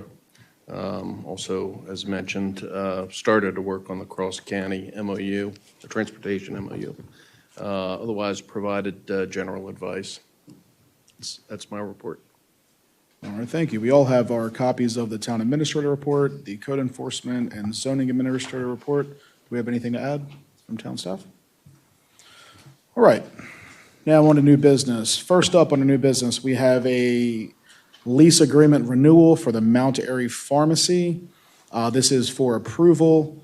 I'll relinquish to our attorney, Mr. McCarron, just for a quick overview. Sure. The pharmacy lease is up for renewal. What you have in your packets is the proposed lease. It's the same terms as has been for probably the last 2 sets of lease terms, including rent and the other terms. So essentially nothing new to it. It's just renewing really the current lease terms that have existed for quite some time. All right, I'll make a motion to approve. Do we have a second? Second. All right, do we have any discussion? All right, hearing none. All in favor of approving the lease agreement renewal for the Mount Airy Pharmacy, please signify by saying aye. Aye. Opposed? All right, thank you. Next up, we have trash services contract renewal. This is recommended for award. I will relinquish to Mr. Barney Quinn just for a quick overview. Sure. So we have 2 contracts that we're renewing, but starting with trash and then stormwater pond. The trash, we had J&J Trash for the past 3 years. They're very interested in moving forward with a 3-year renewal. The current trash amount we're paying is $467,711. Now that might depend on the number of dumpsters. It might change a little bit from that, but that's roughly. The upcoming year would go up by a consumer price index that we do each year anyhow. So I don't have that figure until June, but it would be 467 plus about 3% thereabouts. So we're recommending, and as far as I know, everybody from the town is also pleased with their service, so they're interested in moving forward with that renewal as well. So we're recommending renewing the service for the next 3 years to J&J Trash. All right, do we have any motion? Yeah. I make a motion for the town to accept the renewal for J&J Trash for the next 3 years to provide the trash collection services for the town. Do we have a second? I'll second. All right, any discussion? All right, all in favor of the award for trash services for the next 3 years to J&J in the amount of $467,711 plus the 3%, please signify by saying aye. Aye. All right, thank you. All right, next up, we have a stormwater management pond lawn maintenance contract. This is also recommended for award. And Barney, just any quick overview? Thank you. So our annual stormwater pond maintenance contract is due for its 6-year rebid come this July. The current contractor couldn't finish the last 3 mowing, so this will include the next 6 years plus the last 3 mowings to get to, through June. So we bid it out the past month. We did get 2 acceptable bids, and the lowest responsible bidder is from James Enterprises with an annual cost of $48,720. That's for 6 mowings for the year. And then to finish the last 3, it would be half of that amount for $25,200. With an option to add 1 mowing. We've only exercised that once. We did the extra mowing. It happened to be this past year. That's an amount of $8,120 if we decide to use that. But generally, $48,720 would be for 2026, and then Consumer Price Index would increase it for the next couple years after that. So we recommend awarding this contract to James Enterprises. And when you say 6 mowings, that's through 39 different ponds, or 39 different areas, correct? That's correct, yeah. So it's, right, all of our storm ponds, mowing them once a month for April, May, June, July, skipping September, doing October, skipping November, skipping August, doing September, and then skipping October and mowing in November. There's basically 39 different That would be the properties. 6 times mowing 39 ponds, right? Okay. All right, I'll open the floor for a motion.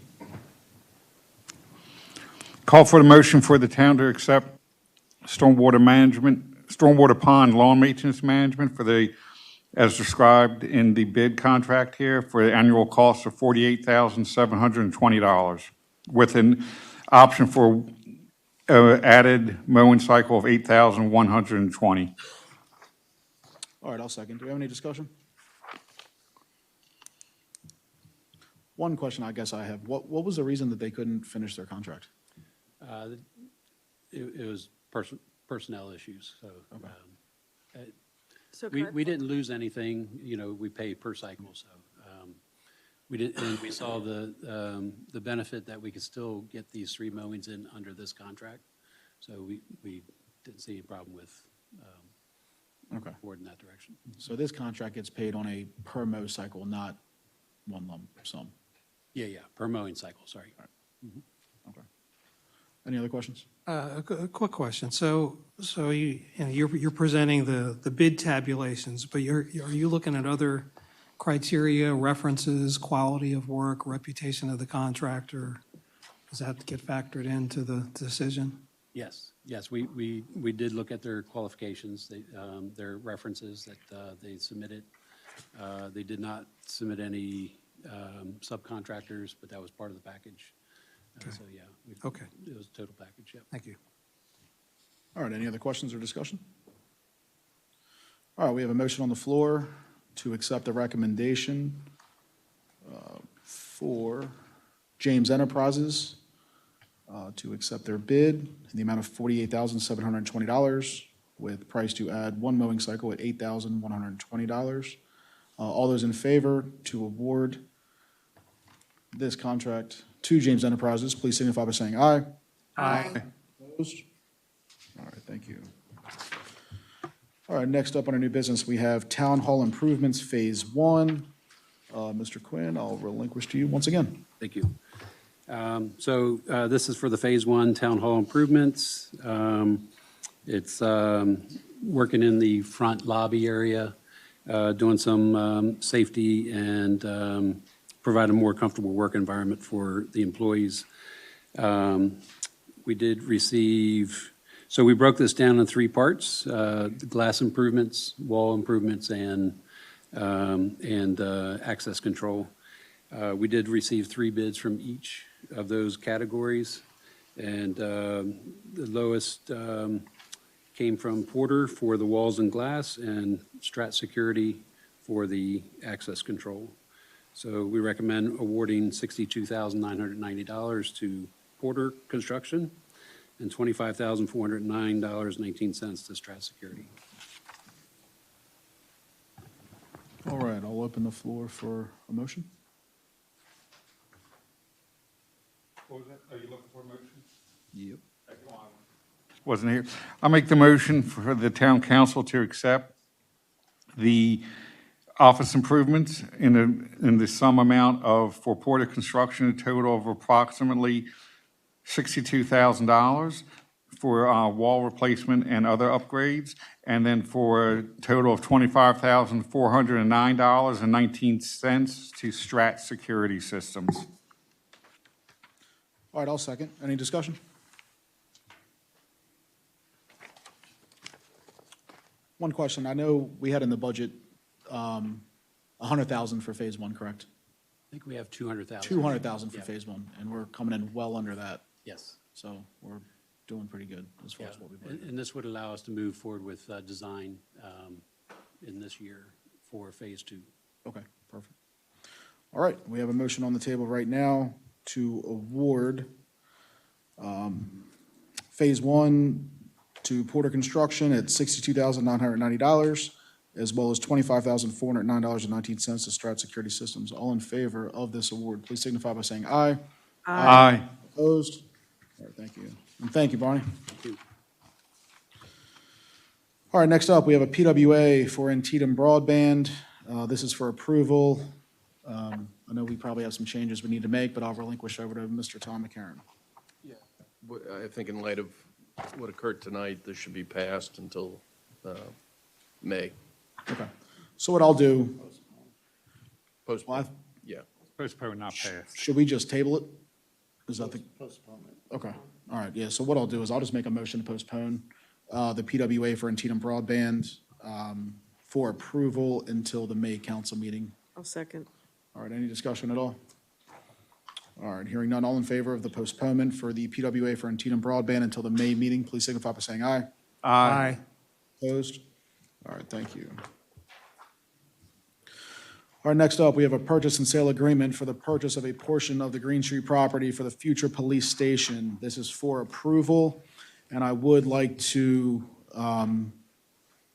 let it be known that citizen input will be welcomed during this portion of the agenda once Mr. McCarron is done his quick overview, and once there is a motion on the floor and it has been seconded and we are in our discussion phase. So if anyone would like to speak on this agenda topic, it will be open for discussion from the public as well. Mr. McCarron? So this is in substance the same as was before you initially for initial, I guess, introduction, if you will, the last time. Obviously, it calls for the purchase by the town of a portion of the Green Tree property as depicted in the attachment to the proposed purchase and sale agreement at the very back. For the location and design and ultimate construction of the town police station.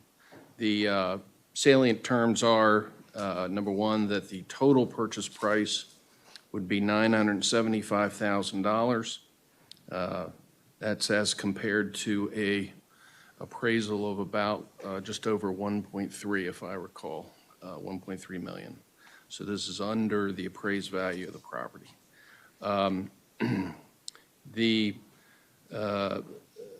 The payments would be staggered, if you will. We would put up a deposit of $97.5. Then at closing, it should say 252, 500.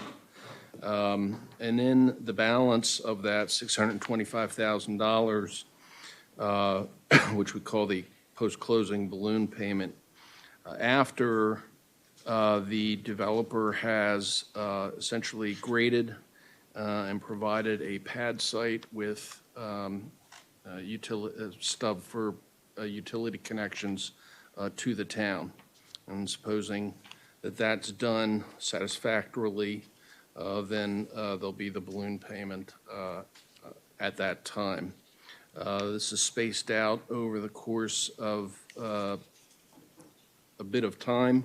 Essentially, this contract, if it's approved tonight, assumes that therefore the contract would be signed April 15, 2025.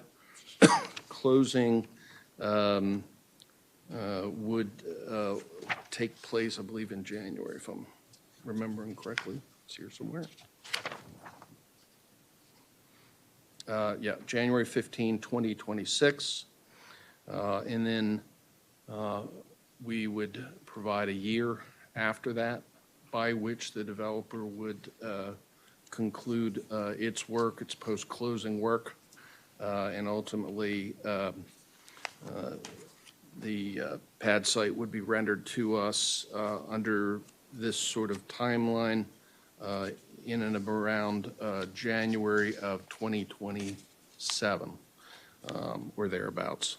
So essentially, those are the terms of the agreement. Again, they're the same terms as had been before you last month.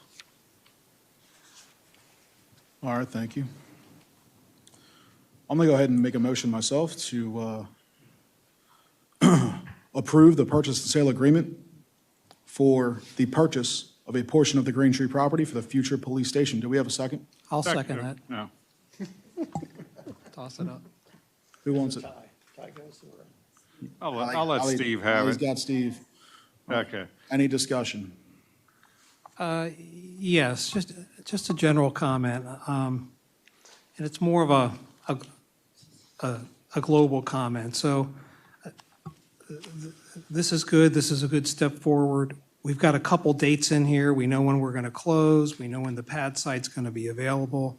Just a global comment for the town. I'd like to see a project plan put together for the police station construction that has, even at this stage, some rough marker posts, settlement for the property, pad sites ready for the property. During this window, we're going to do design of the building. During this window, we're going to do whatever. Let's start putting that plan together, because I think people are going to be interested in understanding the mechanics of it and when we're really going to be able to break ground to start building this. So a project plan for this project. Thank you. Further discussion? I'll just add in there, I mean, the money is in the budget to move forward on this, but until the purchase is Right. agreed to, we're not jumping out there ahead of not putting the cart before the horse, so. Thanks. I'll open up the floor for any citizen input during the discussion before it's voted on.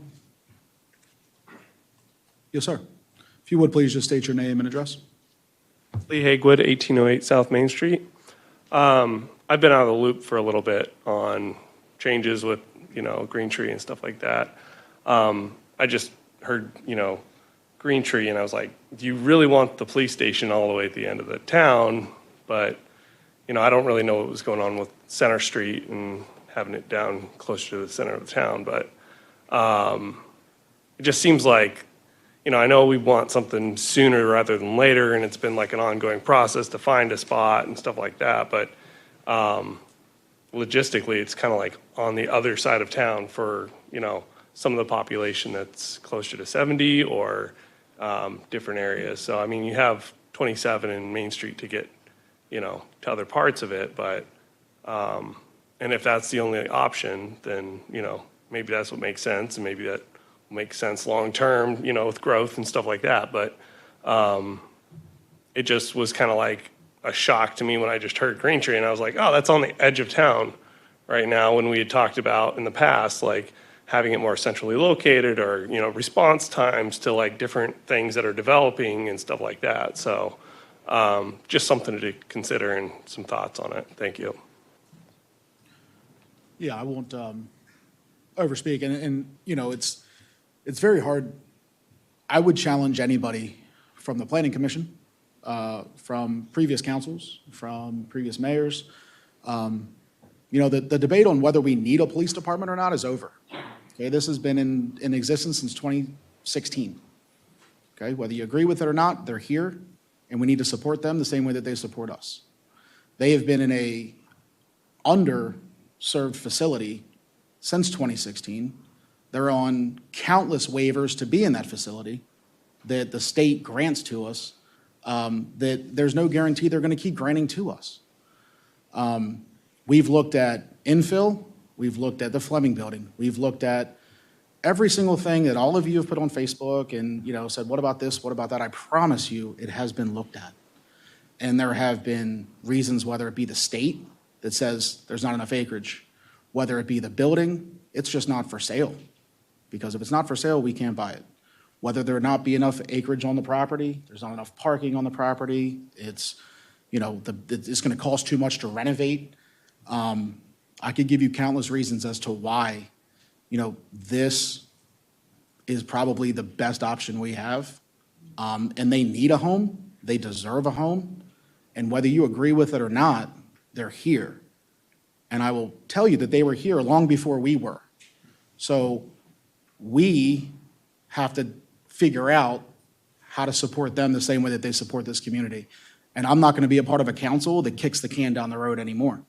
So whether you agree with it or not, we're handling the issue. So that's why I feel strongly about what we're doing, where we're doing it. There was another option.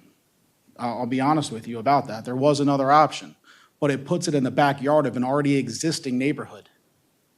That's not something I felt comfortable with. That was not something the consensus of this council felt comfortable with. If you plan on moving into a townhome or a residence in Green Tree, you're going to know that there's going to be a police station near you. You're going to know it. Then you're going to make that decision to move there or not. But you're not going to live somewhere for the last 20 years and have one dropped in your backyard. That was not something I was comfortable with. So if anyone has any other ideas other than we don't want it or we don't need police, I would respectfully ask for you to come up and let me know your ideas. But other than that, I feel very, very strongly about the decision that this council made, and I would stand behind it, and I would have a very polite conversation with anybody as to why this was the best decision made. Mr. Swanson? Can I just add to that while he's coming up? I have to thank you, President Washabah, because this is not something we took lightly. This has been discussions going on for years. And I do want to thank this council and our mayor for not continuing to kick that can down the road. We know we need it, we know we've needed it, and we're making a decision and we're moving forward with it. So thank you, Mayor, and thank you, everybody else, for engaging this discussion and actually making something happen and, you know, getting it done. Dick Swanson, 1107 South Main Street. To the question about being far away at the other end of town, I raised that with the chief, and he told me that people are not, or officers are not dispatched out of the police station. They're on patrol, and he said that should not affect the response time by putting the police station up at the end of the street. And I'm ventured to say that's a good mile or so from my house. I know it's, I think you said 1,300, or I know that's a little bit farther down the street. But I felt comfortable with the fact that he said that it would not affect response time. Thank you very much. Any other questions? I'd just like to make some comments. Sure. If there's no questions, I didn't want to interrupt or go into the time for questions. I just want to say why I like this idea, where it is the location. The price of the land is below the appraised value, so we're getting that the town will receive a finished graded pad site, to my understanding, at no cost. It is part of the agreement, so we save money with grading and final grading. We're basically getting, the developer will work with us in obtaining what we kind of need for the pad site, so it'll be ready to go once they're done. That, as there was a concern with the location, as Mr. Swanson came up, said the police should not be dispatched out of the current station location, but if they are, or for some other reason, the location does allow for quick access down multiple locations and pathways to the other locations in town. You got Main Street down to Prospect to Twin Ridge, Main Street all the way down to Ridgeville, 27 to get over anywhere. And if there's any problems with that, we also have the potential to go down Candace to Buffalo and come up that way. So it's a very good location for fast access to all other things. During the concerns and talk over the Green Tree development, there was a lot of discussion and public comment regarding the footprint of the commercial building that would go there, the amount of traffic, the potential businesses, the size, all that. This is taking the place of the commercial building there with a much lower amount of traffic, if any, because we're talking about, as indicated, the police should not be there on a normal basis. Shift changes or something of that, or just needing a break in meetings and things. The town currently has about, I believe, 3 civilian employees, so we're talking maybe 6 trips by people a day and two trips per person. So there are 2 civilians, so 6 to 4 trips a day. So the traffic count is way down to non-existent now, so that should take care of that. We can control the lower light levels there and everything else. So I believe that this should take care of a lot of the citizens' concerns in the area that came out and spoke about the commercial. It's also, you know who's going to be there day in and day out. It's going to be a town facility and a low-use facility at that. And I say we will work with the developer and the town and the residents to get something that, I want to say, helps out the north gateway to town, that goes along with it. That is part of the agreement, that there needs to be something that fits into the community up there. And that is about it. So thank you, Mr. President. And I agree with everything what else the Councilwoman Galetti and the other council members have said. Thank you. Yeah, I just want the citizens to know, last month I gave a pretty detailed overview and history of why we've gone this direction with this property. So it is on social media, it's on Facebook. You can go back there and look, but I don't see a need to bog down the meeting any further. Just realize we have done our due diligence, and this, I don't want to kick the can down the road either. I refuse to do that, and this is our best opportunity to get a police station built, an adequate police station built on a decent 2-acre parcel. So thanks. All right. Any further comment from the public? Yes, sir. Frank Potapan, I'm the current owner of the Green Tree property. A lot of people have asked me about putting a police station in a residential neighborhood. And I said, it's a police station. It's not a detention center or a holding facility and I think a lot of people get that mixed up. You know, if the police force makes an arrest, most of the time I would believe they're taking the Westminster or they're taking the Frederick for booking of any serious type of offenses. You know, not to say they won't bring somebody in there for questioning on, but I see it more of an administrative facility than,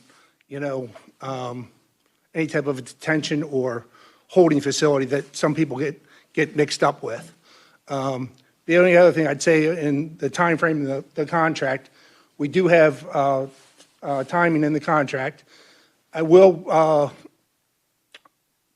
make one clarification on that is I still do need approvals from the town of Mount Airy as well as the county as we go through the process. And we've been working diligently with Vam, our engineer, on providing and producing the comments and addressing the comments, but that's the only thing I would say about the timing in the contract.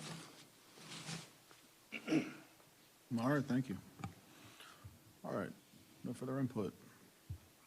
Anything from the council? All right, hearing none, we have a motion to adopt a municipal bond issuance for the land acquisition, design, and engineering and construction of the Mount Airy Police Station. All those in favor? What's that? Purchase and sale agreement, the bond's next. Oh, I'm sorry. I already checked it off.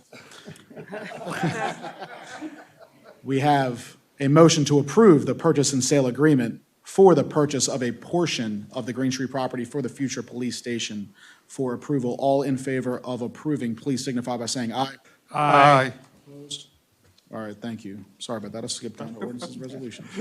Good catch, Carl. Up next, commission appointments and reappointments, relinquished to Mayor Hushhour. All right, I have the following reappointments. Christopher Spower to be reappointed to the Beautification Commission. You want them all at one time, or? No, it's all right. I'll do this. Okay. So I'll make a motion to approve Christopher Spower to be reappointed to the Beautification Commission. Do we have a second? I'll second. Any discussion? All in favor of approving Christopher Spower to be reappointed to the Beautification Commission, please signify by saying aye. Aye. Opposed? All right, thank you. Amy Woodder to be reappointed as the alternate on the Board of Appeals. I will make a motion to appoint Amy Witter as an alternate to the Board of Appeals. Do we have a second? Second. All right, any discussion? All in favor of reappointing Amy Witter as an alternate to the Board of Appeals, please signify by saying aye. Aye. Opposed? All right. Okay, and Patty Washabaugh to be reappointed to the Board of Appeals. I'll make a motion to reappoint Patty Washabaugh to the Board of Appeals. I'll second. I wasn't doing that one. That's why I jumped in. All right. I was going to do it We if have a Lynn motion- didn't. We have a motion to reappoint Patty Washlaw to the Board of Appeals. It has been seconded. All in favor, please signify by saying aye. Aye. Opposed? All right, thank you. And thank you to those three volunteers. All right, next up, we're on ordinances and resolutions. First up, ordinance 2025-2, municipal bond issuance for the land acquisition, design, engineering, and construction of the Mount Airy Police Station. This is for adoption. I will make a motion to adopt. Do we have a second? I'll second. All right. Any discussion? All right, hearing none. All in favor of adopting ordinance 2025-2 for the municipal bond issuance for the land acquisition, design, engineering, and construction of the Mount Airy Police Station, please signify by saying aye. Aye. Opposed? All right, thank you very much for getting that done. Next up, ordinance 2025-3 to revise and amend a zoning map. This is for adoption. I am going to make a motion to table ordinance 2025-3, the entire ordinance, with the recommendation that we set a planning commission and a town council workshop where both entities can get together in open session and have a conversation to discuss what has been decided, why it has been decided, and why we have these recommendations now. I also would request that a letter be sent to all landowners that are up for rezoning, letting them know about this meeting, as well as adjoining neighbors and neighborhoods, which would include Rising Ridge and anyone else that these rezonings would affect. Do we have a second? I'll second that motion. Do we have any discussion? Yes, I'd like to make some comments. So, when I looked at this ordinance, I went through a thought process, and I looked at it and I said, you're asking me as a council member to rezone 20 properties comprising 17 acres of land to commercial, kind of all in one fell swoop. And I wasn't prepared to do that in a manner without any further thoughtful analysis. I didn't see any evidence of thoughtful analysis. I was looking for a documentation record of how those rezonings got approved, what the rationale for the approval was. And really what we're talking about is we're talking about changing the entire complexion of the southern gateway into the town of Mount Airy. And I just didn't feel like we haven't holistically looked at what is our vision for that end of Main Street? That's our gateway into town. What do we want that to look like? That combination of community commercial, limited commercial properties on that amount of acreage, that's going to change the complexion of that end of town. It also abuts to, I believe, a planned annexation area that's recommended as OPE. How do all those pieces of zonings fit together for the benefit of the town? Second point, I don't think tonight's the right night to make zoning decisions, which hopefully we're not, because we have new information available to us. We had a public hearing, and what I heard at that public hearing was some very emotional testimony, some very emotional, heartfelt comments from property owners in that area that were to be rezoned, and they do not want their property rezoned. And so it was really very emotional, and it was emotional for me when I heard that testimony. I put myself in the shoes of those citizens, and I'm here to represent all the citizens of Mount Airy. And it was very moving to me. I went home and it really connected. So for a number of reasons, so those are the properties at the very end of South Main Street. Then we have that other grouping of proposed rezonings, kind of as you enter the residential zone down by the Carter Queue. There are about 3 or 4 properties there. And there again, I listened to the public comments, and with my own views, we're changing the complexion of our Main Street. We're starting to allow commercial creep into the heart of our residential zone. And my first blush on that was it didn't seem to enhance the community. So I do believe we need, I would call them, Council President described them in his terms, I would call them some visioning workshops, almost some visioning charrettes, where we bring all the property owners and surrounding communities and we say, what is our vision for this end of town? And then lastly, and I did this when we set up the Main Street Safety Task Force, but there are many reasons why people love living in Mount Airy. And we can assign different parts of the community and talk about community identity and small town charm as to what makes Mount Airy Mount Airy. Our Main Street, our main corridor of Main Street, defines in many ways who we are in Mount Airy. That's our town Main Street. And so right now we have a lot of change going on. We have the Green Tree residential development at the north end. We're going to have a police station there. We've got a traffic roundabout going in at the South Main Street. We've got these proposed rezonings, which I believe is kind of commercial creep into the residential zone.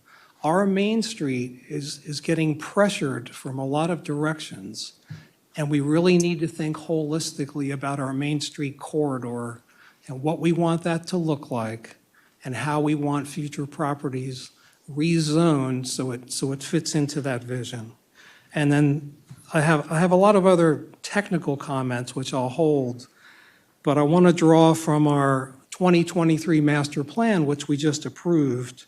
And I want to remind everybody, in the executive summary of that plan, we have a statement, and it says, quote, "We will always," and the word always is in all caps, "we will always solicit and listen to our residents on all matters of growth or development.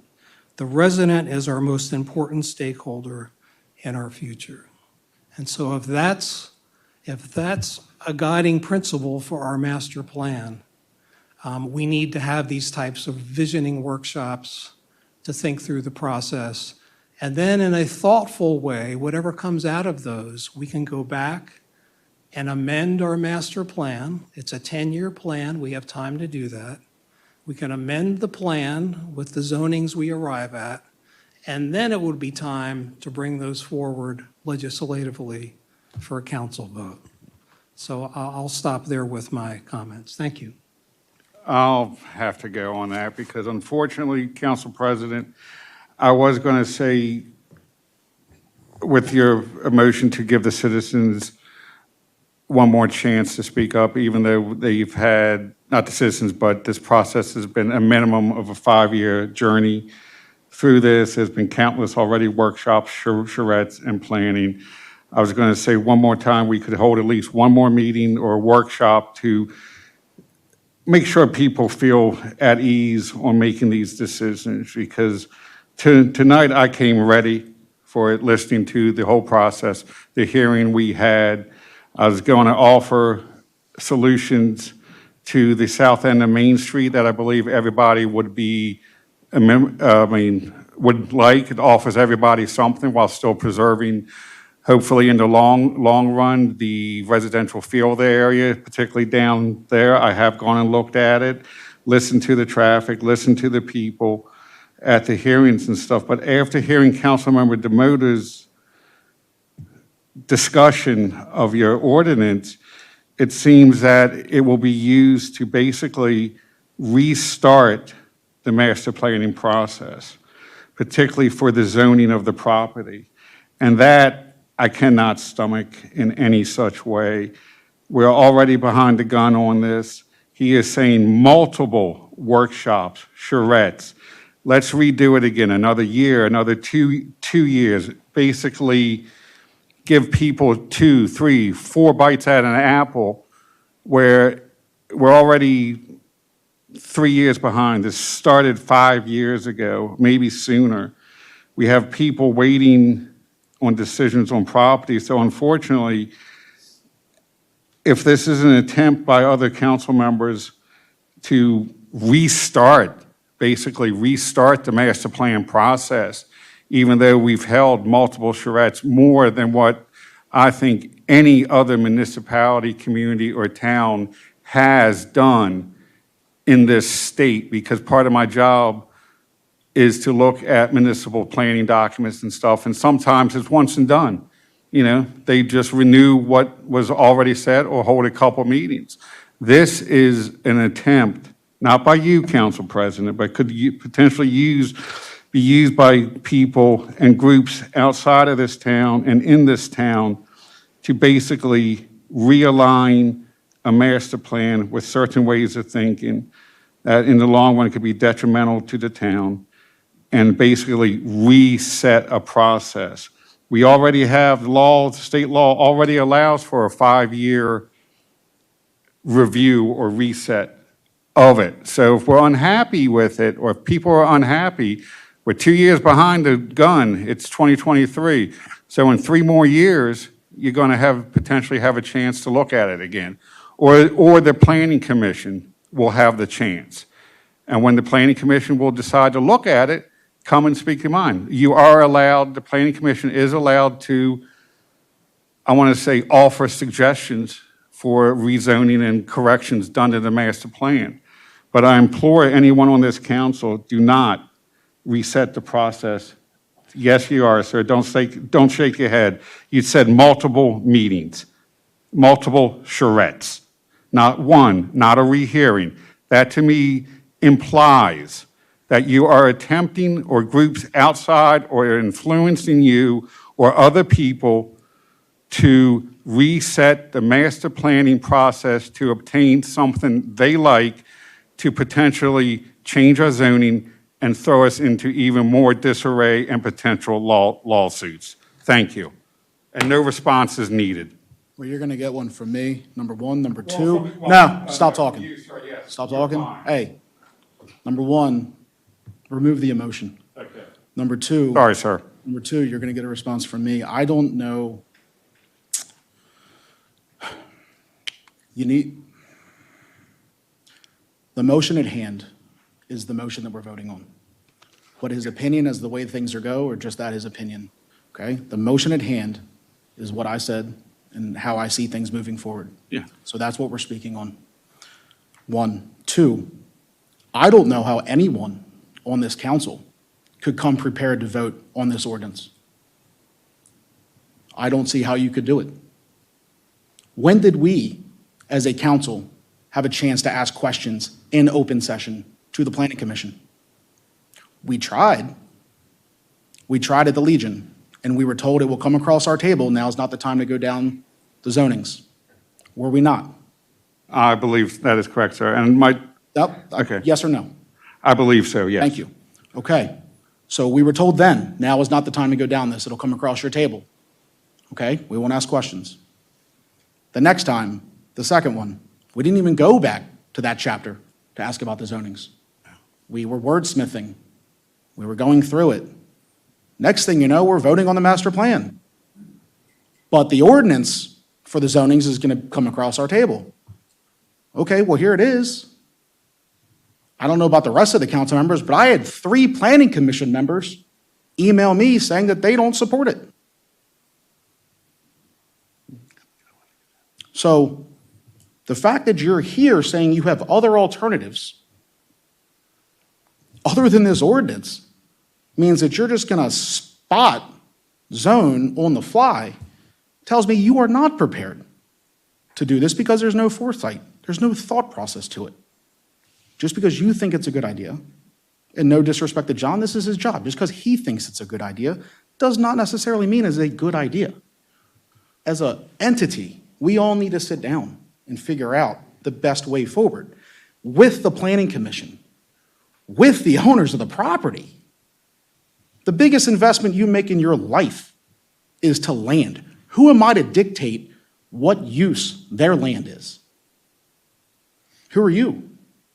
You're going to spot their land tonight? I'm not.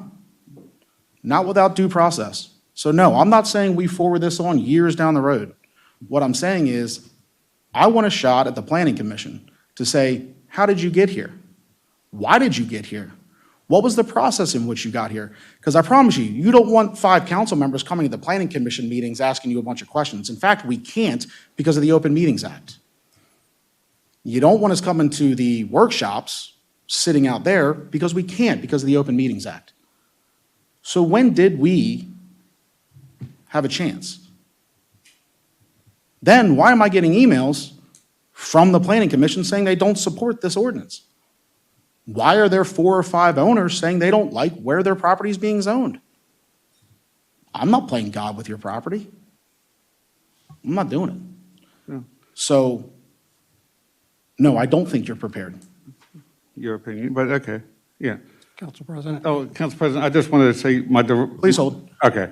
If I may, I have a couple other comments. Just quickly. So just a couple comments to clarify. I think we have an outstanding master plan. I mean, we all work very hard on it. I will say, I think I worked very, very hard on it I submitted over 80 comments on the master plan, and we arrived at a plan that we all really like. And we have a signed master plan.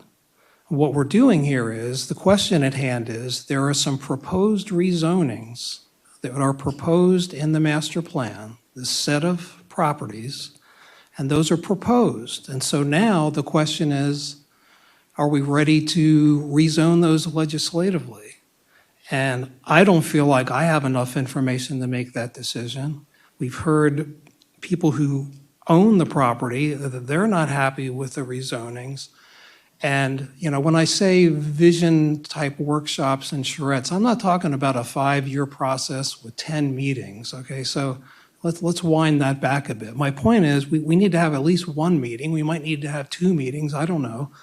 But I don't know if legal is the right word. I'll just say process-wise, if we were to rezone some properties differently than what's currently listed in our signed master plan, that in itself may create some issues for us in terms of property owners that have an issue. That's going to create some unintended consequences. So my only point is, we have this handful of properties They are recommended rezonings.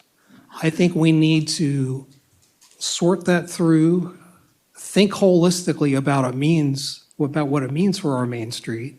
And then if we do decide to rezone those differently than what's proposed, process-wise, you want to go back into your master plan and for those properties say, we've decided that they're not going to be commercial, they're going to be something else or whatever. It may look very much like what's proposed or it may not.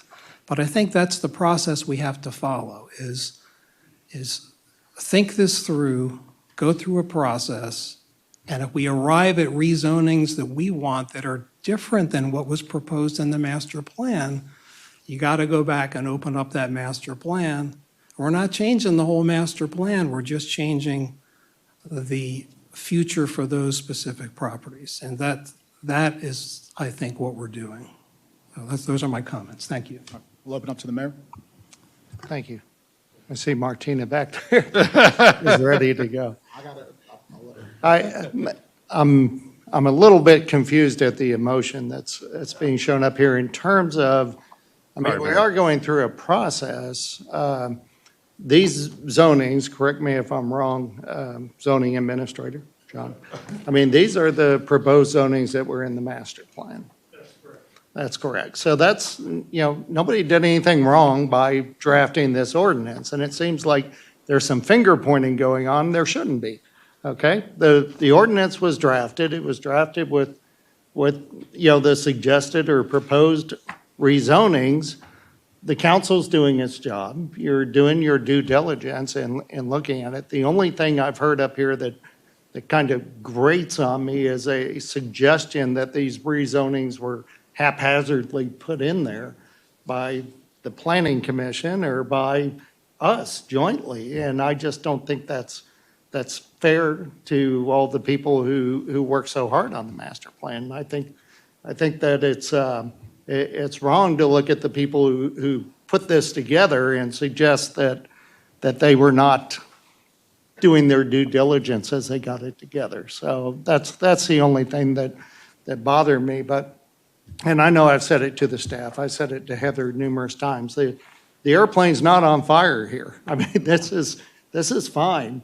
And we're at the table, and I agree with the tabling the motion. I agree with getting together and rehashing things and working it out. And if we got to piecemeal it and take some out and move some stuff around, totally okay with that. We don't need all the emotion at the table. I think the process is actually playing out. So smile, shake hands, and let's move on. Yeah, no, I would agree. There's really no, and again, it's not emotion. It's not, at least for me, it's just a matter of, there was a lot of information that in the last 2 weeks kind of came out, and it's like, well, what's kind of going on here? So it's just in an effort to, even if we could over the next 2 years, fix something, why do it not knowing if you're going to need to fix it? Let's just make sure it's right before we do it. And that's not anything against Planning Commission. Ralph Gant and Martina and the Planning Commission are some of the greatest volunteers we have.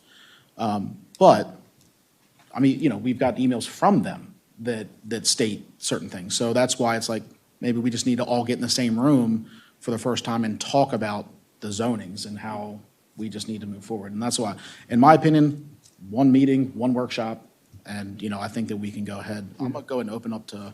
I just want to apologize to you. No, you're fine. I just wanted to say, whereas Martina comes up, the plan I did, I do look at everything. I do put in everything of what I would like there. And my suggestions, if we weren't, unbeknownst to me, you were not, you wasn't aware of the offering to have another workshop. So I prepared the alternatives, at least to bring to the table here for the open discussion and everything else. And I'll bring them forward to the other one. But I think I did listen to the people from South Main and everything else and the hearings. And I think I do have some solutions that could potentially leave it as is, but it also allow some other uses down that way in the long run that would be beneficial and maintaining the residential character of that area and have a nice entryway to town.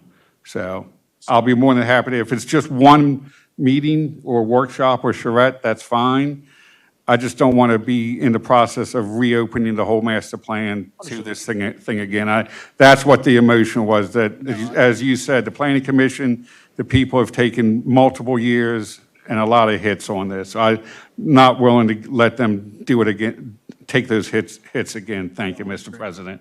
So before Ms. Hatley speaks, just, I'm not setting a precedent for allowing citizen input outside of the public comment. Martina is a Planning Commission Vice Chairperson, so she is very well known for this topic, so you have the floor.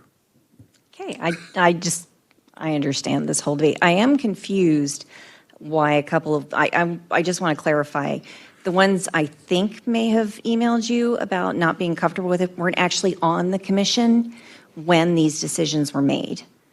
They didn't hear the people speak. They didn't hear the ones who were fine with it. And these were agonizing decisions. And I did speak, not on my own property, but personally, the whole limited commercial, we got stuck on, and these were very, very hard decisions.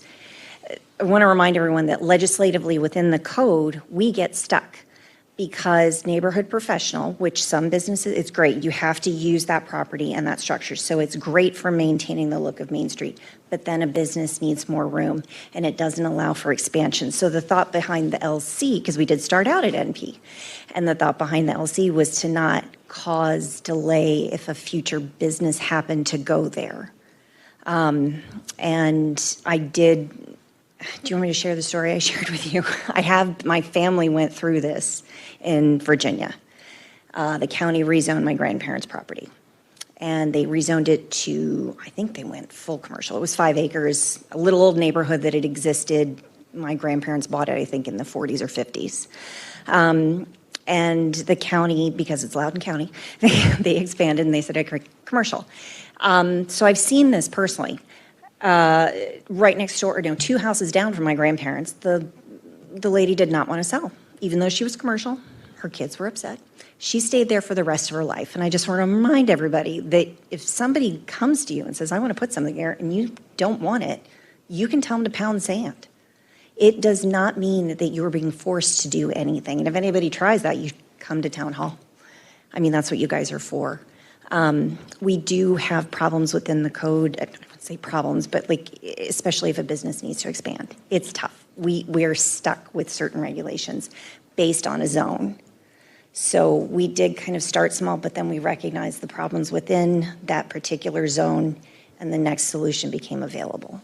So it was not randomly thought. And I know a lot of you guys came to a lot of the meetings and you couldn't speak, and I would have loved to have had some kind of time set aside. I mean, we had years on this plan, and I don't know why we didn't all get together in a big public meeting and sit with whiteboards or whatever and try to figure this out.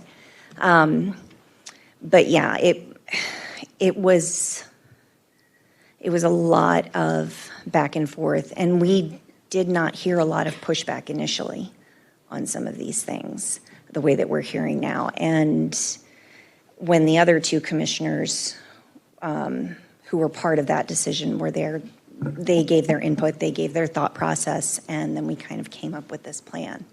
It was not meant to cause anybody distress. It was meant to, again, plan for the future and to hopefully sort of detour or keep away potential problems that businesses may have. And based on the research that we're doing, or we did for the plan, and we found out all of the, now Carroll and now Frederick are really focusing in on medical services, and we don't have a lot of commercial space that would be sort of turnkey. It would take a lot of investment and construction.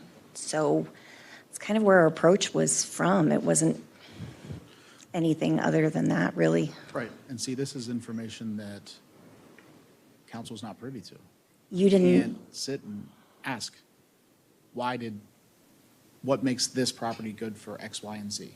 You guys didn't listen to any of the public meetings that we had about that? We absolutely did. But you couldn't come and ask questions at all? There was 2 here, 3 cannot. Open Meetings Act. Yeah. After the Sykesville debacle, you're not going to get that here.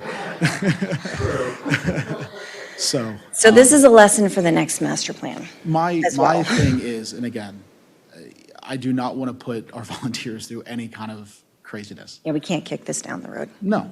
So, I mean, in my head, before the June meeting, I'm hoping that we have a workshop with the council and the planning commission, and we can just figure it Get out. the maps. But I want the owners that care there. Yeah. They matter. I am not comfortable rezoning someone's property against their will. Right. I'm not comfortable doing it. I'm just not.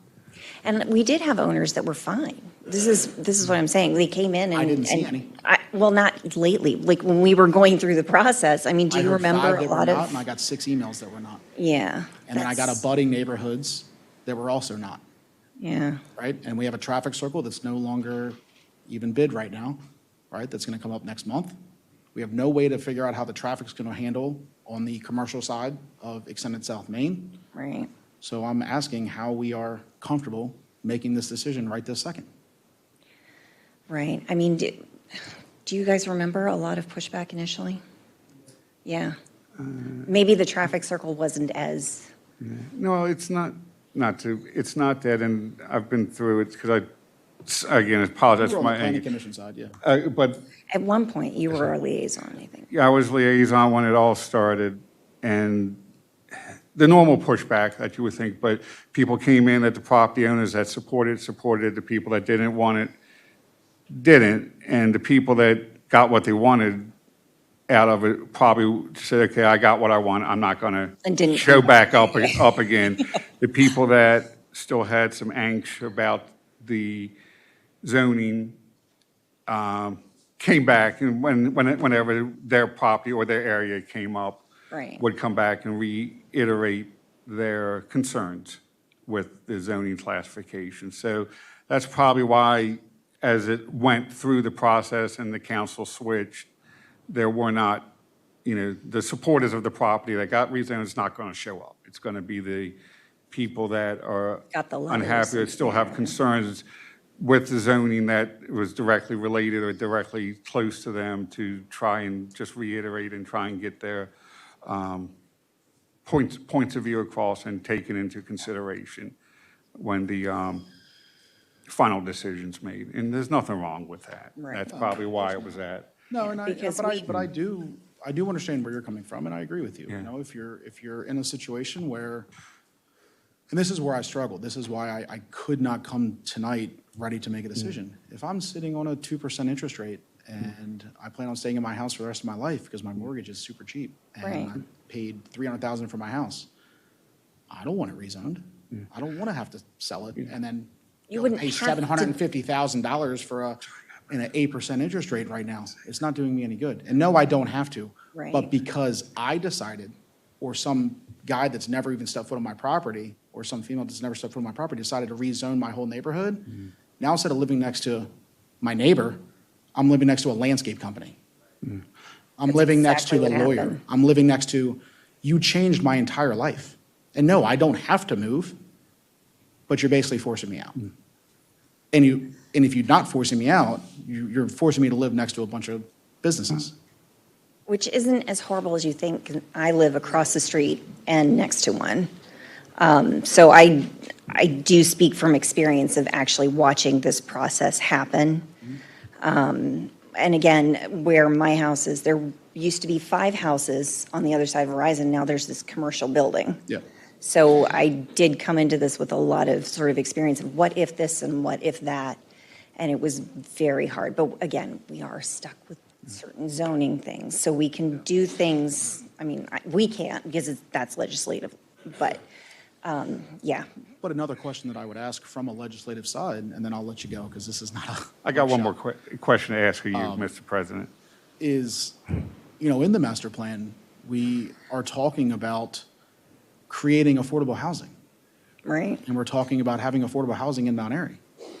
There's 20 homes on Extended South Main that would be considered affordable because of their size, their age, et cetera, based on the Nottinghams, the Twin Ridges, and stuff like that. It's kind of, you're removing them to create businesses. Yeah, because watching what happened with the housing that was proposed, We didn't, I mean, housing is an issue everywhere. And when we went to Carroll County, that was one of the things they said, when the medical services, they said, we also need housing, but they were talking apartments. Right. And if you say that here, you're right. So there's affordable housing, and then there's, I mean, the housing issue is very What's hot button. affordable is, Yeah, but I'm just looking at exactly, size yes. comparatively to Nottingham's, the Twin Ridge. Yeah. Yeah. So, but it's still going to be market rate My driven. point is, these are the kind of questions that I felt like if we had the opportunity to speak and not just kind of wordsmith along when it came to zoning, we probably could have, came along with, that's all. And it's not against the planning commission, not against the process. It's just, I assumed we would have had that opportunity, and it just never happened, that's all. Yeah, and that's a lesson for the next master plan as Yeah, well. it's nobody's fault, It's something, just, yeah. And honestly, the pushback is what got me really, really thinking about it. That's all. Right. I just got, okay, are you done, Martina? I don't want to cut Do you have a question for me? I That's have what I no was question waiting for for. you. I was Oh, going to okay. ask the council president if he'd be willing to amend his motion just to limit the scope of the meeting to be related to the properties that are in this ordinance. That way, we don't run the risk of someone coming in seeking rezoning for a property that's not in this ordinance. Yeah, And that's what I mean. So I just want the motion to be clear for the people out there that only, the workshop is not a restart of the master plan, so we're not reopening it, we're not restarting it. We're just holding the hearing on these properties that are in this ordinance. That way it offers a protection, and we don't, as you say, go down a road that has end of multiple meetings. No, I don't think we even need to amend it. I mean. Okay, I just want to make sure the- that's the- clear to everybody, not My- here, but my out motion, there. My motion is to table ordinance 2025-3 with the request from the planning commission and the town council that we have a workshop just to discuss the zones. And that a letter would go out to the homeowners, the property owners, and their abutting neighbors to request that they come to, if the mayor is amenable to that as well. And, sorry, one other thing, sorry, before and just have a potential date in there, like by June or something, so it's not drawn out. Yeah, I'd want it. Within reason. I'd want to have the workshop before the June. meeting. Okay, Yeah, just- and mayor, I was looking, it looks like May the 12th to the 16th. Yeah. Is no night meetings here currently, so that might be a good week. And it gives me an opportunity also to get out notifications, hit the website, hit the Facebook. Yeah, I think- Let everybody know, once we decide what day in that week might be a good solution. so Holly, I'm sorry to put more work on you, but maybe we can shoot it out to the council and the planning commission, look for a date where we can get a consensus of both, and then we'll get that going, if the mayor is amenable to it as well. I mean, I know it costs money. I know it costs money to send out letters and stuff like that, so. Well, that was namely my comment, was the logistics of getting the mailings out and getting things posted, and especially if you add not just the adjoining residences, but start adding neighborhoods to it, you're talking a lot of licking envelopes there. I would. So. Even researching the addresses for all those adjoining property owners that aren't in our Rolodex already for the rezoning request. Yeah. So it will take a little time to generate that spreadsheet, but it is what it is, and And just to also clarify, when we're saying Rising Ridge neighborhood and road, we're talking about the townhomes that are on Office South Main, correct? Not, okay, I just don't want someone expecting something that lives in the other Rising Ridge to be waiting for something. It's just the townhomes down there. I'll make it even easier. If you want to give me a printout, I'll just run and throw it on everybody's door. I'll save you. Yeah, I can do that, too. Yeah, I can help you. I'll save you postage, so. that's probably, go ahead. We probably have to mail it. Yeah. I mean, that's John's the notifier. I'm just thinking that, yeah, John notified. Okay. Yeah, we can discuss We that support offline. John. Yeah. So we'll send out those dates to the planning commission and the town council. And again, this is not a harp on the planning commission by any means, or John or anybody else, town staff that had a process in this. This is the fact that this is a serious decision that I think just needs to be looked at one more time to make sure that we do it the right way. So right now, we have a motion on the table to table ordinance 2025-3 to revise and amend the zoning map with a subsequent workshop between the town council and the planning commission. It's been seconded. I only got one more comment, if you don't mind. Yes, sir. Yeah, I mean, Mr. Burkett showed up today. He was speaking at the podium about his property, so I would hope that whatever workshop we have would entertain his comments as well. Oh, yeah, I said all properties Fair enough. within the ordinance. Yeah, absolutely. So I just have a question to our town attorney in that, again, they were not in the formal process. They're not in the master plan. If we go down that avenue, we're going to have to do an amendment, as Councilmember DeMotor is speaking about, not just the ordinance. Because now we're adding in properties that weren't through the proper process, through the planning commission recommendation, which is what's inside the master plan. If we start adding properties here or there, the properties adjacent to Martinez are going to want to be part of that. I think we have to be really careful, and I would defer to our town attorney. All we're looking at, as far as I'm concerned, is just this ordinance. So, but what was just requested by the mayor is not what's in the ordinance. His property's in this ordinance. No, he's not. Not. Haltman's not? No, not Haltman, Mr. One Burkett. property's in this ordinance. No, Absolutely. but you're, That's. sorry. One person's going to talk. Yeah. John, go ahead. Again, Mr. Hopman is in the ordinance, not the gentleman with the dentist office, nor is the adjoining property owners. Correct, they're not a part of this. Right, so I just want to make sure, because what the mayor was just saying would be an amendment to the.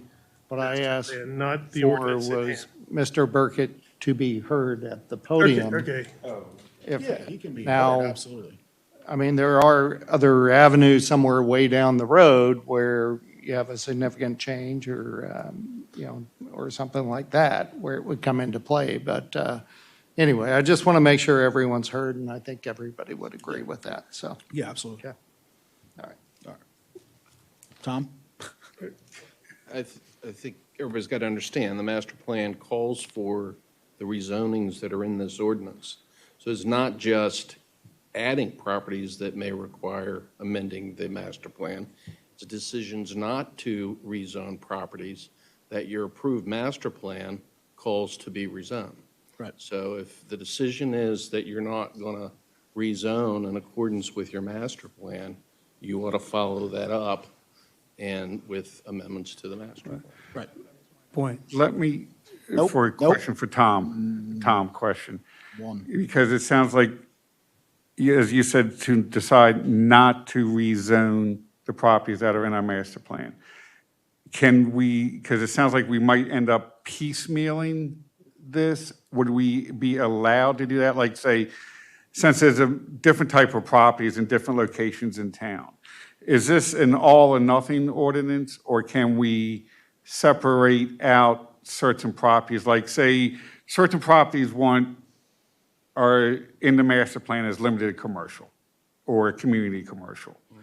If we decide to, say, downgrade those properties or leave them as is, can we do that by amending this ordinance? Or do we have to set up like a whole nother ordinance and redo it? You get what I'm saying? It's like, can we piecemeal take one property here and there within this ordinance and change the zoning? Or do we have to take this whole ordinance as is? So you could have successive ordinances that implement your master plan and comprehensively rezone. So let's say after your joint workshop, you say these 5 properties are not controversial. Everybody agrees they ought to be rezoned, including the owners. Okay. You can do an ordinance that will comprehensively rezone those properties. You might have another bucket of properties where you say, absolutely not. We're not going to rezone those. Sure. Okay? So you wouldn't rezone it, but you would amend your master plan to conform with what you end up deciding to do. If that answers the question. Kind of, yeah, it kind of does. I was trying to figure out the final, how could we do ordinances if we separate out properties that we don't agree with, and it sounds like we may have to do separate, like batch ordinances, kind of, I want to say. What we're going to do, not to interrupt you. Yeah, we're gonna no. Go to this workshop. We're going to figure out what we see, and then we will figure out the best way forward. All right, okay, no, that's fine, I just. Thank you. Thank All you. right, so right now, we have a motion on the floor to table 2025-3 to revise and amend the zoning map with a subsequent planning commission and town council workshop to be held sometime in the middle of May that we'll send a date out for.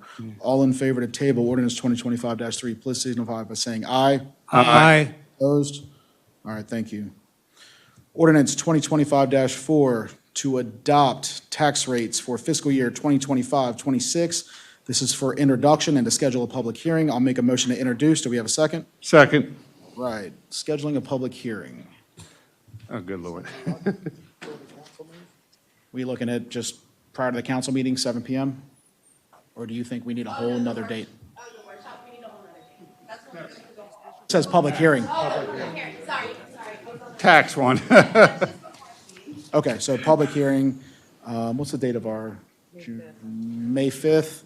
So we'll go May 5th, 7 PM. Everybody good with that?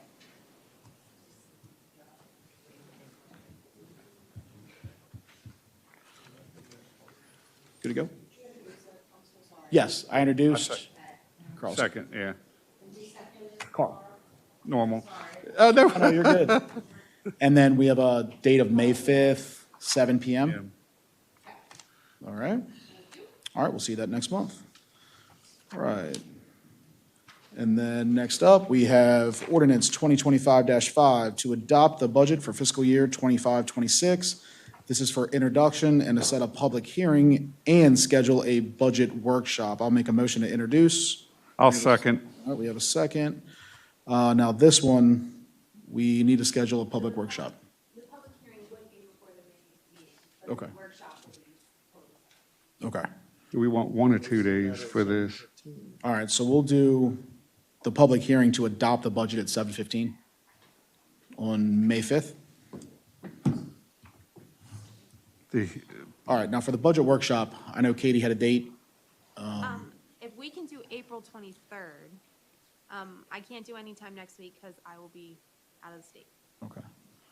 I'm not going to be in town. Is the 24th an option? That's MML, Sir, we have our Frederick County MML, it's 24th. or we could not have our Frederick County MML. That's a Wednesday, 25th? Friday, That's a Friday. 22nd? Can you not do a Friday? 29th or 30th the next week? About 17 or 18. So She's out of town. I won't be here. We need I'll be her. in North Carolina. She's needed. You can call in. No. I can, What about Friday, the 25th? I don't think we want to do a Friday. Go ahead and schedule it on the 23rd, and I'll do some fancy footwork. I mean, we can do the 22nd too. That's the Tuesday. Are you busy that?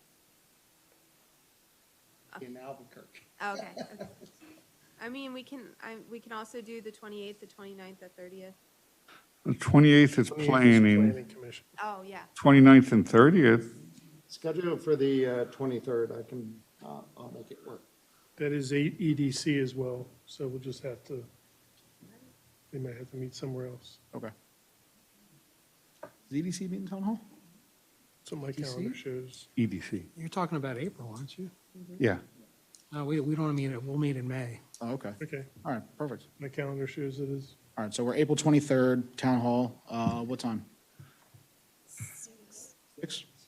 6 works for me. One day will be enough, or are we going to just go through it on one day? We get through it Okay, in a day. We've been able to Okay. do Yeah. that last few years. Let's, April 23rd, 6 o'clock. yeah, let's hope for one that we'll schedule one day and then go from there. Pizza on the mayor. okay, that's fine. And chocolate chip cookies, as long as it's Vicelli's. All right, so it's been introduced. We'll see that again next month, and then on the 23rd, 6 PM here for the budget workshop. And is that open to the public? They're open to observe. Yep, okay. Yeah. All right. Is the budget online for anyone the copies of it, if people want to look at it in the public? The budget document, which is with the ordinance, is Okay, but the spreadsheets are not, correct? Okay, So there is at least a copy of the budget out there for people to look at. Okay, thank you. All right, and finally, last up on ordinances and resolutions, ordinance 2025-6 to amend the election code, chapter 10-1 for printing of ballots. This is for emergency adoption. I'll make a motion to adopt. Do we have a second? Second. All right, any discussion? I want to make a comment, and then I'm going to abstain on this because I'm running for reelection to town council, so I'll be abstaining, but it's just an optics thing. So we're going from a town that has in its code that whenever we have an election, we're going to print ballots not less than the total number of registered voters. Okay, so that to me is sending a message. This is a town that values the right and the privilege you have as an American citizen to vote. And we value that so much, we're going to print a ballot for every registered voter. And we're going to encourage people to come out and vote because that's how important it is for our town. And it's such an important sacred right and privilege of being an American. And we're changing that message. We're not going to say that anymore. We're saying we're going to print enough ballots that hopefully we'll have enough because based on past voting history, only 12 to 20% of people come out and vote. And that's a different message you're sending to your citizens. So I understand why we're doing it. I understand it's going to save us some money. I don't like the optics of doing this a month before we have an election. And then more broadly, I just,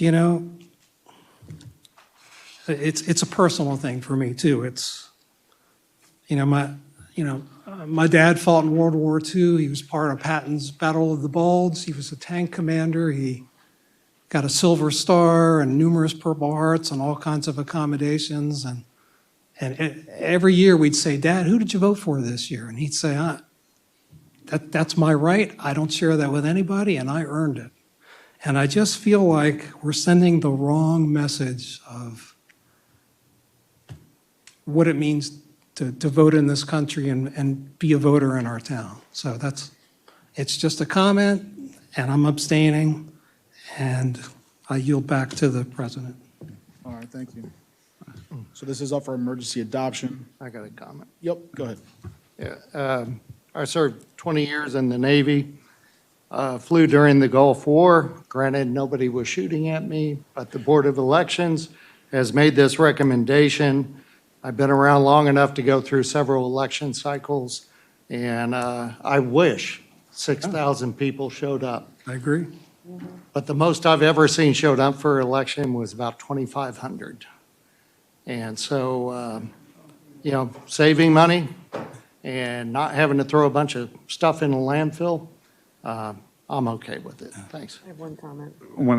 Go ahead, Lynn. Yeah, my one comment is that we all run on fiscal responsibility, and I think this is an example of where we can save money. So thank you to the town and the Board of Elections for recognizing what the mayor said. Why do we want to keep spending the money and throw it in the landfill? So I agree. If we're all going to say we're going to be fiscally responsible, we got to be fiscally responsible. If this is one of the things we can do, it's one of the things we can do. Yeah. I'll just got a couple, I'll be under two minutes. And I'll be nicer than last time. Let's make it one. One, okay. First off, I would like to say to Councilman Demoto that it sounds like your dad sounded like mine when they went to vote. They wouldn't tell anybody anything on the votes, so I can see with that. Second, I was concerned with limiting the number of ballots but I believe Holly answered some of those questions, and I'm more, as long as we include a potential surplus of several ballots there, just in case people do show up, but as it was mentioned here, it's fiscally responsible. We wish we had full participation, but I think the most we've ever had maybe has been contested election with current mayor and former Mayor Rockenberger was maybe 25% of the total voting. It's not even that, I was told.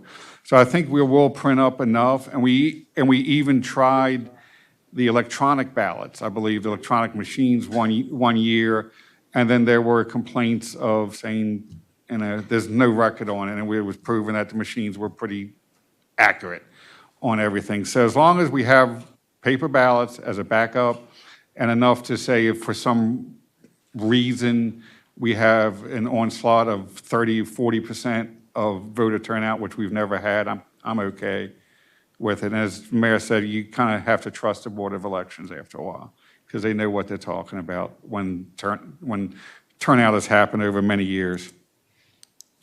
Bruce? I just want to say that it was the intention of the board, and I unfortunately was out of town last week and didn't follow the email thread.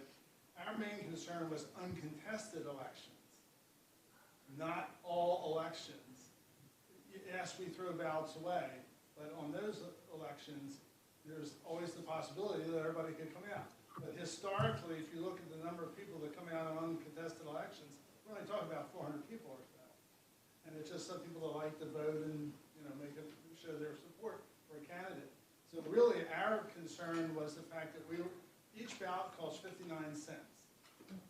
And so we wanted to be, again, fiscally conservative, but we knew that this was an uncontested election, not all elections in general.